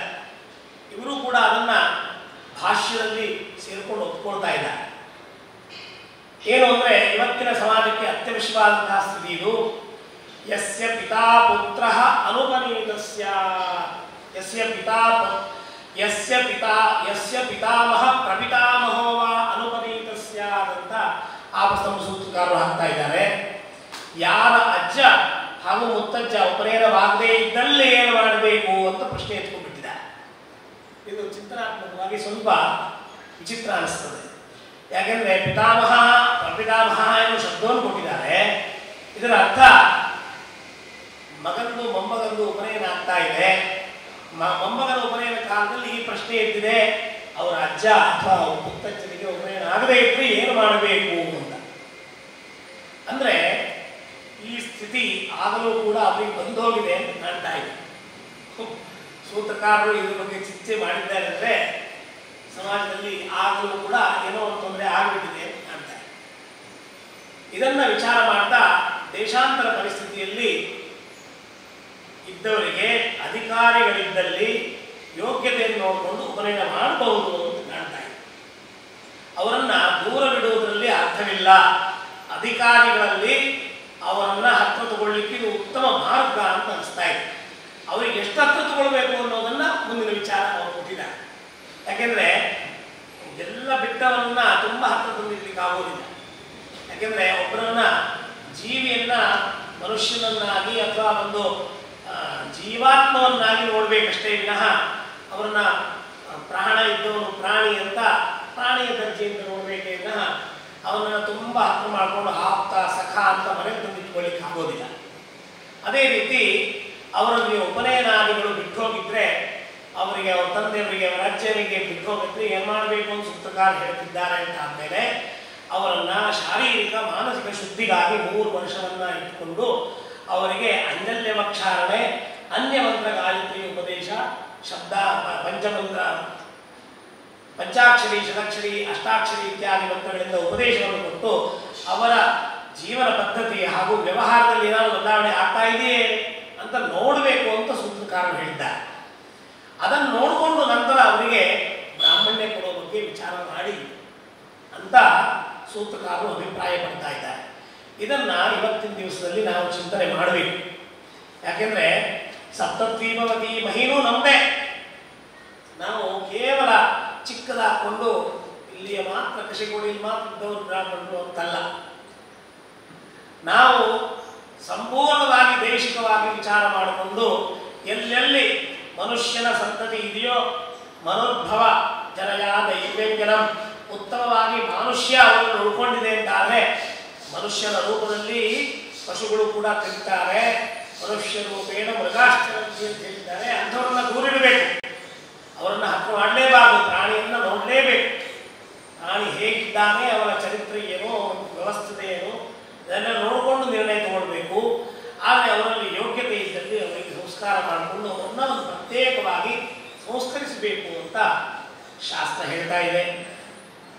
ಅದರಿಂದಲೇ ಈ ಸಂಸ್ಕಾರದಲ್ಲಿ 3 ವರ್ಷ ಕಾಲ ಅವರಿಗೆ ಅನ್ಯ ಮಂತ್ರವನ್ನು ಉಪಯೋಗಿಸಿ ಅವರಿಗೆ ಅವರ ಜೀವನ ಪದ್ಧತಿ ಆಚರಣೆಯನ್ನು ಬದಲಾವಣೆಯನ್ನು ಕಂಡ್ರೆ ಅವರಿಗೆ ಬ್ರಾಹ್ಮಣ್ಯವನ್ನು ಕೊಡಬೇಕು, ಅವರಿಗೆ ವಿಚಾರ ಮಾಡಬೇಕು ಎಂದು ಶಾಸ್ತ್ರಕಾರ ಹೇಳಿದ್ದಾರೆ.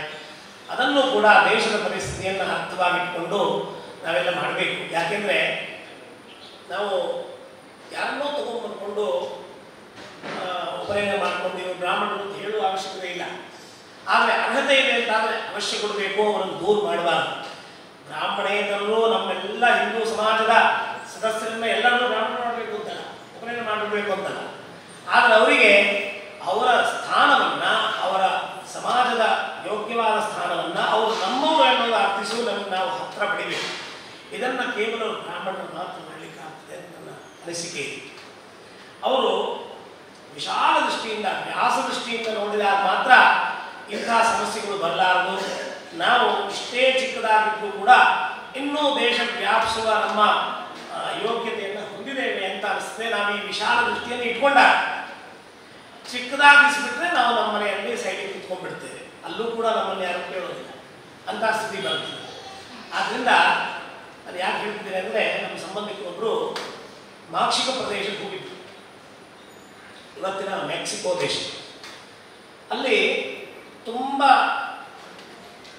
ದೊಡ್ಡದಾದಂಥ ಒಂದು ವಿವಾಹ ಸಂಗೋಷ್ಠಿ, ನಾವಿಲ್ಲಿ ಉಪನಯನ ಸಂಗೋಷ್ಠಿ ಮಾಡ್ತಾ ಇದ್ದೇವೆ, ಅಲ್ಲಿ ವಿವಾಹ ಸಂಗೋಷ್ಠಿ ನಡೀತು. ಅಲ್ಲಿ ಹೋದ ನಂತರ ಅವರು ತಿಳಿಸಿದ್ರು, ಭಾರತದಿಂದ ವಿದ್ವಾಂಸರು ಯಾರು ಬಂದರು, ಒಳ್ಳೆಯದಿತ್ತು. ಆನ್ಲೈನ್ನಲ್ಲಿ ಕೆಲವರು ಸೇರಿಕೊಂಡು ವಿಷಯ ನಡೀತು. ಆದರೆ ಬೇರೆ ಬೇರೆ ಬೇರೆ ದೇಶದಿಂದ ಕೆಲವರು ತಮ್ಮ ತಮ್ಮ ವಿವಾಹ ಪದ್ಧತಿಯನ್ನು ಹೇಳ್ಕೊಳ್ಳಿಕ್ಕೆ ಅಲ್ಲಿ ಬಂದಿದ್ರು. ಅದರಲ್ಲಿ ಮೆಕ್ಸಿಕೋದ ಕೆಲವು ಭಾಗಗಳಿಂದ ಕೆಲವರು ಬಂದವರು ವಿವಾಹ ಪದ್ಧತಿಯನ್ನು ತೋರಿಸಿದ್ರು. ಎಷ್ಟು ನಮಗೆ ಅವರಿಗೆ ಸಾಮೀಪ್ಯ ಇದೆ ಅನ್ನೋದನ್ನು ಹೇಳ್ತಾ ಇದ್ದೇನೆ. ಅವರು ಒಂದು ಮರವನ್ನು ಗೋಲಾಗಿ ಸುತ್ತಾ ಇದ್ದಾರೆ, 7 ಸಾರಿ ಸುತ್ತಿದ್ರೆ ಆವಾಗೆಲ್ಲ ಒಂದು ಥರದ ಒಂದು ಶಬ್ದವನ್ನು ಹೇಳ್ತಾರೆ. ಅದು ಇವತ್ತಿನ ಸಾಮವೇದದ ಕೆಲವು ಮಂತ್ರಗಳಂತೆ ಕೇಳ್ತಾ ಇದೆ. ಆಯಾ ಆಯಾ ಎನ್ನುವ ಶಬ್ದವನ್ನು ಅವರು ಹೇಳ್ತಾ ಇದ್ದಾರೆ. ಇದಿಷ್ಟು ಆದ ನಂತರ ಅವರು ಅಯಾಸ್ಯ ಎನ್ನುವ ಒಂದು ಶಬ್ದವನ್ನು ಉಚ್ಚರಿಸಿದರು. ಅಯಾಸ್ಯ ಎನ್ನುವ ಶಬ್ದವನ್ನು ಉಚ್ಚರಿಸಿದಾಗ ನಮ್ಮ ತಲೆಗೆ ಬಂದು, ಅಯಾಸ್ಯ ಎನ್ನುವನೇ ಸಾಮವೇದ ಮಹರ್ಷಿ. ವಾಸಿಷ್ಠೋ ಬ್ರಹ್ಮ ವಿಶ್ವಾಮಿತ್ರೋ ಹೋದ ವಾಸಿಷ್ಠೋ ಬ್ರಹ್ಮ ಅಯಾಸ್ಯ ಉದ್ಗಾತ ಅಂತ ಆ ಉದ್ಗಾನ ಮಾಡುವಂತಹ ಮಹರ್ಷಿನೇ ಅಯಾಸ್ಯ. ಆ ಅಯಾಸ್ಯ ಎನ್ನುವ ಶಬ್ದ ಅವರು ಉಚ್ಚರಿಸಿದ್ರಿಂದ ಅವರು ಅಯಾ ಅಯಾ ಅಯಾ ಅಯಾ ಅಂತ ಹೇಳ್ತಿದ್ರು. ಅಯಾ ಎನ್ನುವುದೇನು ಅಂತ ಅರ್ಥ ಆಗ್ತಿರ್ಲಿಲ್ಲ. ತುಂಬ ಸಾರಿ ಆ ಗಾನವನ್ನು ಇವತ್ತಿನ ಪಾಶ್ಚಾತ್ಯ ಸಂಗೀತಕ್ಕೆ ಸೇರಿಕೊಂಡು ಹೇಳಿದ್ರು. ಆದರೆ ತುದಿಗೆ ಅಷ್ಟು ನಮ್ಮ ಮುಂದೆ ನಮಸ್ಕಾರ ಮಾಡಿದಾಗ ಅಯಾಸ್ಯ ಎನ್ನುವ ಶಬ್ದ ಬಂತು. ಆ ಸ್ಯ ಶಬ್ದದಿಂದ ಸಂಪೂರ್ಣವಾಗಿ ಇದು ಅಯಾಸ್ಯಕ್ಕೇನೋ ಸೇರಿಕೊಂಡಿದ್ದಂತಹ ವಿಚಾರ ಅಂತ ಬಂತು. ಹೀಗೆ ಬೇರೆ ಬೇರೆ ಥರದ ಜನರು, ನಮ್ಮವರು ಬಿಟ್ಟೋದವರು ಯಾವುದೋ ಒಂದು ಪದ್ಧತಿಯನ್ನು ಅವಲಂಬಿಸಿ ಸನಾತನಕ್ಕೆ ಸೇರಿಕೊಂಡಿದ್ದಾರೆ. ಅವರಿಗೆ ಏನು ಅಂತದ್ದು ಗೊತ್ತಿಲ್ಲ. ಅವರು ಹಿರಿಯವರು ಹೇಳ್ಕೊಂಡಿದ್ದನ್ನು ಮಾಡ್ತಾ ಇದ್ದಾರೆ. ಯಾವುದೋ ಒಂದು ಗ್ರಂಥ ಇಲ್ಲ ಅವರ ಹತ್ರ. ಆದರೆ ವಿವಾಹ ಎನ್ನುವುದೇ ಒಂದು ನಡೆಯುವ ಕರ್ಮ ಆಗಿದ್ದಕ್ಕೆ ಅಲ್ಲೇ ಮಾತ್ರ ಅದನ್ನು ಹೇಳ್ತಾ ಇದ್ದಾರೆ. ಬಾಕಿ ಎಲ್ಲ ಕರ್ಮಗಳು ಮುಕ್ತವಾಗಿದ್ದಾರೆ ತಾನೆ. ಭಾರತದಲ್ಲೇ ಪರಿಸ್ಥಿತಿ ಬರ್ತಾ ಇದೆ. ಅವರಲ್ಲಿ 15% ಸ್ಥಿತಿಯಲ್ಲಿ ಮಾತ್ರ ಉಪನಯನ, ವಿವಾಹ, ಕರ್ಮ, ಜಾತಿ ಧರ್ಮ, ನಾಮಕರಣಾದಿಗಳು ನಡೆದಿದೆ. ಸಭ್ಯರು ಅಂತ ತಿಳ್ಕೊಂಡಂತಹ 2% ಸಮಾಜವು ಕೂಡ ಹ್ಯಾಪಿ ಬರ್ತಡೆ ಅಂತ ಹೇಳಿ ಹೊರಟಿದ್ದಾರೆ ವಿನಃ ಜನ್ಮ ಸಂಸ್ಕಾರ ಅಂತ ಮಾಡಲಿಕ್ಕೆ ತಯಾರಿಲ್ಲ, ವರ್ಧಾಪನ ವಿಧಿ ಅಂತ ಮಾಡಲಿಕ್ಕೆ ತಯಾರಿಲ್ಲ. ಕೇಕನ್ನು ಕಟ್ ಮಾಡಿಕೊಂಡು ಚಪ್ಪಾಳೆ ಹಾಕಲಿಕ್ಕೆ ಬಂದ್ಬಿಟ್ಟಿದ್ದಾರೆ. ಪುರೋಹಿತರು ಕೆಲವರು ಸೇರ್ಕೊಂಡಿದ್ದಾರೆ. ಅದು ಕೂಡ ತುಂಬ ತಪ್ಪಾದ ವಿಚಾರ. ಅವಶ್ಯವಾಗಿ ಇಂಥದ್ದನ್ನೆಲ್ಲ ಮಾಡಕೂಡುದು. ನೀವು ಧರ್ಮಾಚರಣೆಯನ್ನು ಮಾಡದೇ ಇದ್ರೆ ಅಡ್ಡಿಲ್ಲ, ಸುಮ್ಮನೆ ಬಿಡಬೇಕು. ಅಧರ್ಮಾಚರಣೆ ಮಾಡಿದರೆ ಅದನ್ನು ಪೆಟ್ಕೊಡ್ತೀವಿ, ಪೆಟ್ಟು ತಿನ್ಬೇಕಾಗುತ್ತೆ. ಯಾಕೆಂದರೆ ಯಾರೋ ಏನೋ ಮಾಡಿದರೆ ಅದರಿಂದ ಸಮಸ್ಯೆ ಆಗೋದಿಲ್ಲ. ತಿಳಿದವನು ತಪ್ಪು ಮಾಡಿದರೆ ಅದರಿಂದ ಬಹಳ ದೊಡ್ಡ ಹಾನಿ ಆಗುತ್ತೆ. ಆದ್ದರಿಂದ ಯಾವುದು ನಮ್ದಲ್ವೋ ಅದು ಒಳ್ಳೇದಿದ್ರೆ ವಿಚಾರವನ್ನ ತಗೊಳ್ಬೇಕೇ ವಿನ ಅದನ್ನು ಮಾಡಬೇಕು ಅಂತ ಹೇಳ್ತಾ ಇಲ್ಲ. ಉಪನಯನ ಸಂಸ್ಕಾರದಲ್ಲಿ ಕುದುರೆ ಮೇಲೆ ಕೂರಿಸ್ಕೊಂಡು ಹೋಗೋದು ನಮ್ಮ ಕೆಲಸ ಅಲ್ಲ. ಉಪನಯನ ಸಂಸ್ಕಾರ ಹೇಳ್ತಾ ಇದ್ದಾರೆ. ಉಪನಯನ ಸಂಸ್ಕಾರದಲ್ಲಿ ಬಟುವಿಗೆ ಕುದುರೆ ಮೇಲೆ ಕೂರಿಸ್ಕೊಂಡು ಕುಣಿಯೋದು ಇದು ಬ್ರಾಹ್ಮಣ್ಯದ ಲಕ್ಷಣ ಅಲ್ಲ, ಅದು ಕ್ಷತ್ರಿಯನ ವಿಚಾರ.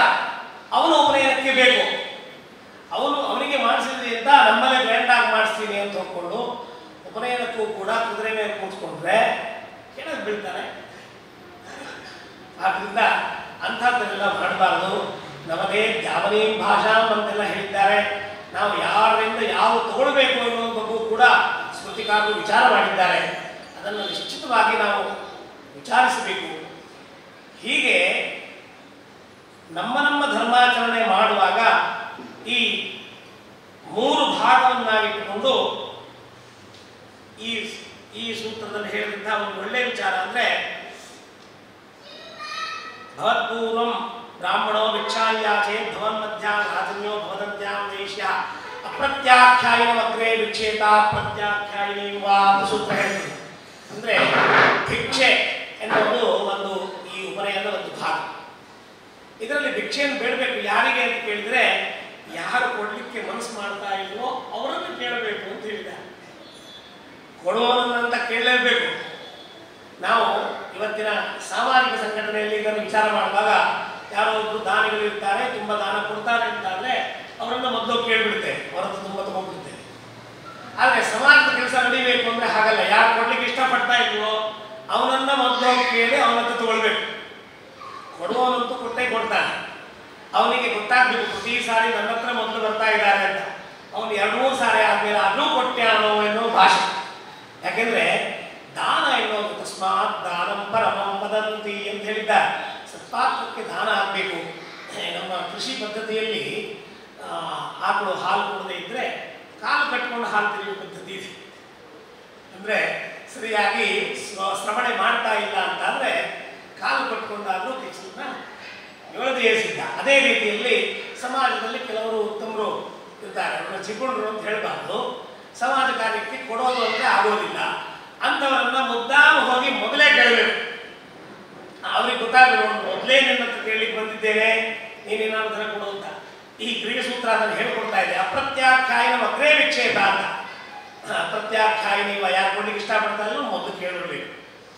ಹೀಗೆ ಆದ ನಂತರ ಉಪನಯನ ಎನ್ನುವ ಸಂಸ್ಕಾರದ ಒಂದು ಧಾರ್ಮಿಕ ವಿಚಾರವನ್ನು ಹೇಳಿದ್ದಾರೆ.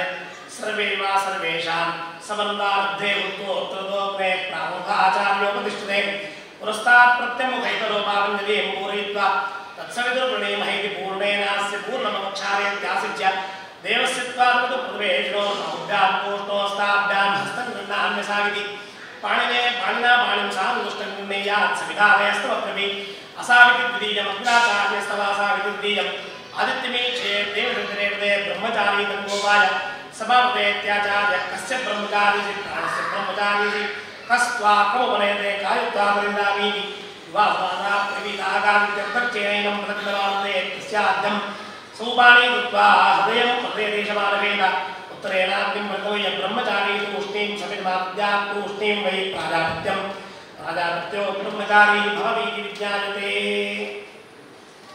ಎನ್ನುವ ಒಂದು ದ್ವಿತೀಯ ಸೂತ್ರವನ್ನ ಅವರು ಹೇಳಿದರು.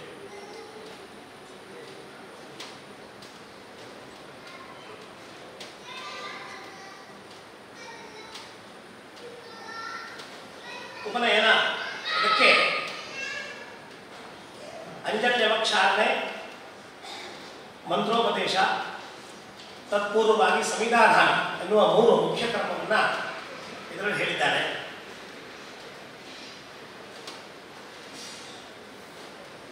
ಈ ಉಪನಯನ ಎನ್ನುವುದು ನಮ್ಮ ದಾಯಾದ ವಿಭಾಗದಲ್ಲಿ ಒಂದು ವಿಚಾರವನ್ನು ತಗೊಂಡ್ಬರ್ತಾ ಇದೆ. ಸೂತ್ರಕಾರರು ಇದನ್ನು ಸ್ಪಷ್ಟೀಕೃತವಾಗಿ ಹೇಳಿಲ್ಲ, ಆದರೆ ಸ್ಮೃತಿಕಾರರು ಇದನ್ನು ಎತ್ತಿಟ್ಟಿದ್ದಾರೆ. ತಂದೆಯವರು ಅನ್ವಾಧಾನ ಮಾಡಿ ಸಿದ್ಧಪಡಿಸಿದಂತಹ ಅಗ್ನಿಯಲ್ಲಿ ಅನ್ವಾದಾನ ರಾಹಿತ್ಯದಿಂದ ಬ್ರಹ್ಮಚಾರಿ ಸಂವಿಧಾನವನ್ನು ಹೋಮ ಮಾಡ್ತಾ ಇದ್ದಾರೆ. ಇದೆಲ್ಲ ಪ್ರಯೋಗ. ಸಂವಿಧಾನಕ್ಕೆ ಅನ್ವಾಧಾನ ಇಲ್ಲ ಅವರಿಗೆ. ಅವರು 14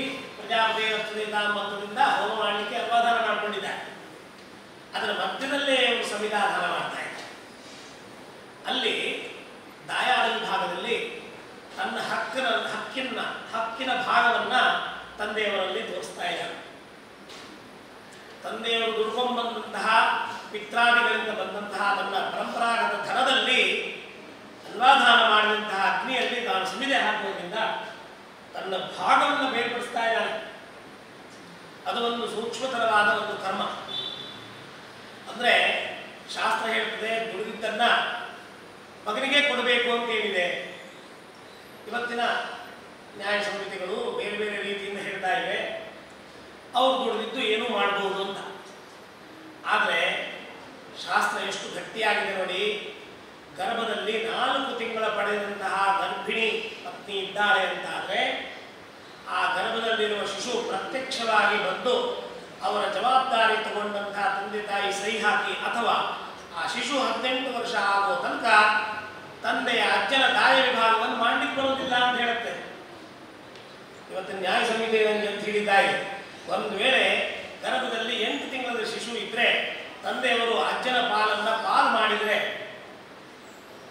ಹುಟ್ಟಿದ ನಂತರ 10 ವರ್ಷ ಬಿಟ್ಟು ತಾನು ಇಂಥ ವರ್ಷದ ಗರ್ಭದಲ್ಲಿರುವಾಗ ತನ್ನ ತಂದೆ ಅಜ್ಜನ ಪಾಲನ್ನ ಹಂಚಿಬಿಟ್ರು, ನನಗೆ ಬರುವ ಹಕ್ಕನ್ನ ಕಡಿಮೆ ಮಾಡಿದ್ರು. ಆದ್ದರಿಂದ ಇವರು ಮಾಡಿದ ತಪ್ಪು ಅಂತ ನ್ಯಾಯ ಸಂಹಿತೆ ಇಟ್ಕೊಂಡು ನ್ಯಾಯದ್ವಾರಕ್ಕೆ ಹೋಗಿ ನ್ಯಾಯವನ್ನು ಕೇಳಬಹುದು. ಇವತ್ತಿನ ನ್ಯಾಯ ಸಂಹಿತೆಯಲ್ಲಿ ವ್ಯವಸ್ಥೆ ಇದೆ.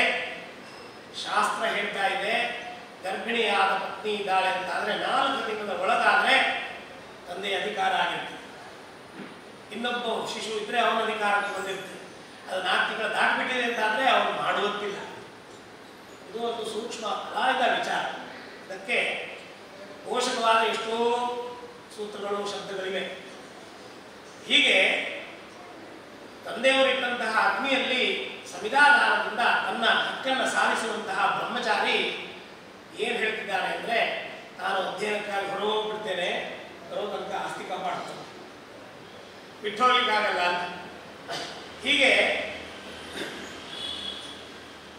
ಪುರಸ್ತಾದಾಗಿ ಅಂಜಲಿ ಅವಕ್ಷಾರಣೆ ಅನ್ನ ಮಾಡಲಿಕ್ಕೆ ಹೇಳಿದ್ದಾರೆ. ಅಂಜಲಿ ಅಂತ ಇಟ್ಕೊಂಡು ತತ್ಸವಿತರು ಋಣೀಮಹೆ ಎನ್ನುವ ಮಂತ್ರ ವಿಶೇಷದಿಂದ ಇತರರು ಬೇರೆಯವರು ಯಾರೋ ಹಾಕಿದಂತಹ ನೀರನ್ನ ಆಚಾರ್ಯನಾದಂತಹ ತಂದೆ ತನ್ನ ಮಗನ ಕೈಯಲ್ಲಿ ಹಾಕಿದಾಗ ಇವನ ಅಂಜಲಿಯಿಂದ ಅವನಂಜಲಿಗೆ ಹೋಗಿ ಆ ಅಂಜಲಿಯಿಂದ ಬಿದ್ದಂತಹ ನೀರು ಹೋದ ನಂತರ ಅವನು ಜ್ಞಾನ ತಗೊಳ್ಳಿಕ್ಕೆ ಶುದ್ಧನಾದ ಅಂತ ಭಾವನೆ. ನಂತರ ಅವನ ಹಸ್ತವನ್ನು ತಗೊಂಡು ಹಸ್ತಂಗ್ರಹ್ಣಾಮ್ಯಸೌ ಅಮುಕ ಶರ್ಮನ್ ಅಂತ ಅವನಿಗೆ ಅಮುಕ ಶರ್ಮನ್ ವರಮನ್ ಗುಪ್ತನ್ ಅಂತ ಅವರಿಗೆ ಉದ್ದೇಶ ಮಾಡಿದಾಗ, ಯಾರು ಈ ಹಸ್ತವನ್ನು ನೀವು ತಗೊಳ್ತಾ ಇದ್ದಾರೆ ಅಂತ ಕೇಳಿದ್ರೆ, ಸವಿತಾ ತೇ ಹಸ್ತಮಗ್ರಭೀತಿ ಅಗ್ನಿರಾಚಾರ್ಯಸ್ತವ ಆದಿತ್ಯಮೀಕ್ಷತೆ ಇತ್ಯಾದಿ ಮಂತ್ರಗಳಿಂದ ಅದು ತಗೊಳ್ತಾರೆ. ಮಂತ್ರಾರ್ಥ ಚಿಂತೆಯಲ್ಲಿ ಸತ್ಯಕೃಷ್ಣ ಮುದ್ದಾವಿ ವಿಷಯವನ್ನು ಹೇಳಬೇಕು ಹೇಳ್ತಾರೆ ಅಂತ ನಾನು ಕೇಳ್ತೇನೆ. ಈ ಮಂತ್ರಗಳಿಂದ ಅಂಜಲ್ಯವಕ್ಷಾರಣೆಯಿಂದ ಹಸ್ತವನ್ನ ಗ್ರಹಣ ಮಾಡಿದಾಗ ಆಗುವ ಒಂದು ನೇತ್ರೋನ್ಮೀಲನವೇ ಉಪನಯನ. ಯಾಕೆಂದ್ರೆ ಇಷ್ಟು ದಿವಸ ಪ್ರೀತಿಯಿಂದ ಲಾಲನೆಯಿಂದ ಮುದ್ದಿನಿಂದ ಅವನನ್ನ ಕಟ್ಕೊಂಡಂತಹ ಕುಮಾರನನ್ನ ಅವನ ಯಾವುದೇ ಆಟೋಟಗಳು ಉಪದ್ರವಗಳು ಉಪತಾಪಗಳನ್ನ ಪ್ರೀತಿಯಿಂದ ಸಹಿಸಿಕೊಂಡಂತಹ ತಂದೆ ಇನ್ನು ಮೇಲೆ ಅದನ್ನು ಸಹಿಸೋದಿಲ್ಲ ಅಂತ ಅವನು ಗುರು ಆಗ್ತಾ ಇದ್ದಾನೆ. ಗುರುಸ್ಥಾನದಲ್ಲಿ ಬಂದು ಕೂತ್ಕೋತಾ ಇದ್ದಾನೆ. ಅವನು ನಾನು ಇದಿದ್ರೂ ಕೂಡ ಇಷ್ಟು ದಿವಸ ಪ್ರೀತಿಯಿಂದ ತಂದೆಯಾಗಿದ್ದೆ, ಇನ್ನು ಮೇಲೆ ಗುರು ಆಗ್ತಾನೆ. ನನ್ನನ್ನ ಮೇಲೆ ಸಮಾಜಕ್ಕಾಗಿ ದೇಶಕ್ಕಾಗಿ ವಿದ್ಯಾರ್ಥಿಯಾಗಿ ನಿನ್ನನ್ನು ನೋಡುವಂತ ಸವಿತ ಎಲ್ಲವನ್ನೂ ಶ್ರವಣೆ ಮಾಡುವಂಥವನು ಅವನು ಜ್ಞಾನರೂಪವನ್ನಾಗಿ ನಾನು ಕೊಡು ಅಂತ ಹೇಳ್ತಾ ಇದ್ದಾನೆ. ಆ ಮಂತ್ರಗಳಿಂದ ಹಸ್ತವನ್ನು ಕೊಡ್ತಾ ಇದ್ದಾನೆ. ಇನ್ನು ಮೇಲೆ ನಿನ್ನ ಪ್ರತಿಯೊಂದು ಹೆಜ್ಜೆ ಅಗ್ನಿ ಎಡೆಗೆ ಹೋಗ್ತಾ ಇದೆ. ಅಗ್ನಿವಿಚ್ಛಧ್ವಂ ಭಾರತಾಹ ಅಂತ ಹೇಳಿದ್ದಾರೆ. ನಾವೆಲ್ಲ ಕಡೆ ಅಗ್ನಿಯನ್ನು ಆರಾಧಿಸಬೇಕು. ಯಾಕೆಂದ್ರೆ ಅತ್ತಿ ಕಚ್ಚತಿ ನೀಯತೆ ಅಗ್ನಿ ಅಂತ ಹೇಳಿದ್ದಾರೆ. ನಮ್ಮನ್ನ ತಂದೆಯವರ ಗರ್ಭಾಧಾನದಿಂದ ಉತ್ಪನ್ನವಾದಂತಹ ಅಗ್ನಿ ಪ್ರತಿ ಸಂಸ್ಕಾರದಲ್ಲಿ ನಮ್ಮ ಜೊತೆಗಿದ್ದು ಉಪನಯನದಿಂದ ಗುರು ಗೃಹಕ್ಕೆ ಹೋಗುವಾಗ ತನ್ನ ಸಂರಕ್ಷಣೆಗಾಗಿ ಆ ಅಗ್ನಿಯನ್ನು ದ್ಯೋತ ವೃತ್ತಿಯಿಂದ ಹೃದಯದಲ್ಲಿ ಇಟ್ಟುಕೊಂಡು ಸಂರಕ್ಷಣೆ ಮಾಡಿ ನಿತ್ಯವೂ ಸಂವಿಧಾನಾಧಾರದಿಂದ ಅಗ್ನಿಯನ್ನು ಸಂರಕ್ಷಿಸಿ ನಂತರ ದೇಶಕ್ಕಾಗಿ ಉತ್ತಮ ಪ್ರಜೆಗಾಗಿ ಒಂದು ಉತ್ತಮ ಕನ್ಯೆಯಿಂದ ಪಡೆಯುವಂತಹ ಗರ್ಭಕ್ಕಾಗಿ ಹೀಗೆ 3 ಪೀಳಿಗೆ ನಡೆಯಲಿಕ್ಕಾಗಿ ಇರುವಂತಹ ಸಂಸ್ಕಾರದ ಒಂದು ಆದ್ಯಪಾಯವೇ ಈ ಉಪನಯನ ಸಂಸ್ಕಾರ. ಉಪನಯನ ಸಂಸ್ಕಾರದಿಂದ ಈ ರೀತಿ ಅಂಜಲ್ಯ ವೃಕ್ಷಾಲನೆ ಆದಮೇಲೆ ಕಸ್ಯ ಬ್ರಹ್ಮಚಾರ್ಯಸಿ ಪ್ರಾಣಸ್ಯ ಬ್ರಹ್ಮಚಾರ್ಯಸಿ ಕಸ್ವಾಕ ಉಪನಯತೆ ಕಾಯತ್ವ ಪರಿದಧಾಮಿ ಎನ್ನುವ ಮಂತ್ರದಿಂದ ಅವರಿಗೊಂದು ತಾತ್ವಿಕವಾದ ಒಂದು ಭಾಷೆಯನ್ನ ಈ ಗುರು ಆದವರು ಹೇಳ್ತಾ ಇದ್ದಾರೆ. ನಮ್ಮಲ್ಲಿ ಒಂದು ಕೆಟ್ಟ ಪರಂಪರೆ ಬಂದಿದೆ, ಕಂಡವರಿಗೆಲ್ಲ ಸಾರ್ ಆ ಸಾರ್ ಎನ್ನುವ ಅರ್ಥ ಏನೇನೋ ಇದೆ ಅಂತ ಆಂಗ್ಲ ಭಾಷೆಯವರು ಹೇಳ್ತಾರೆ.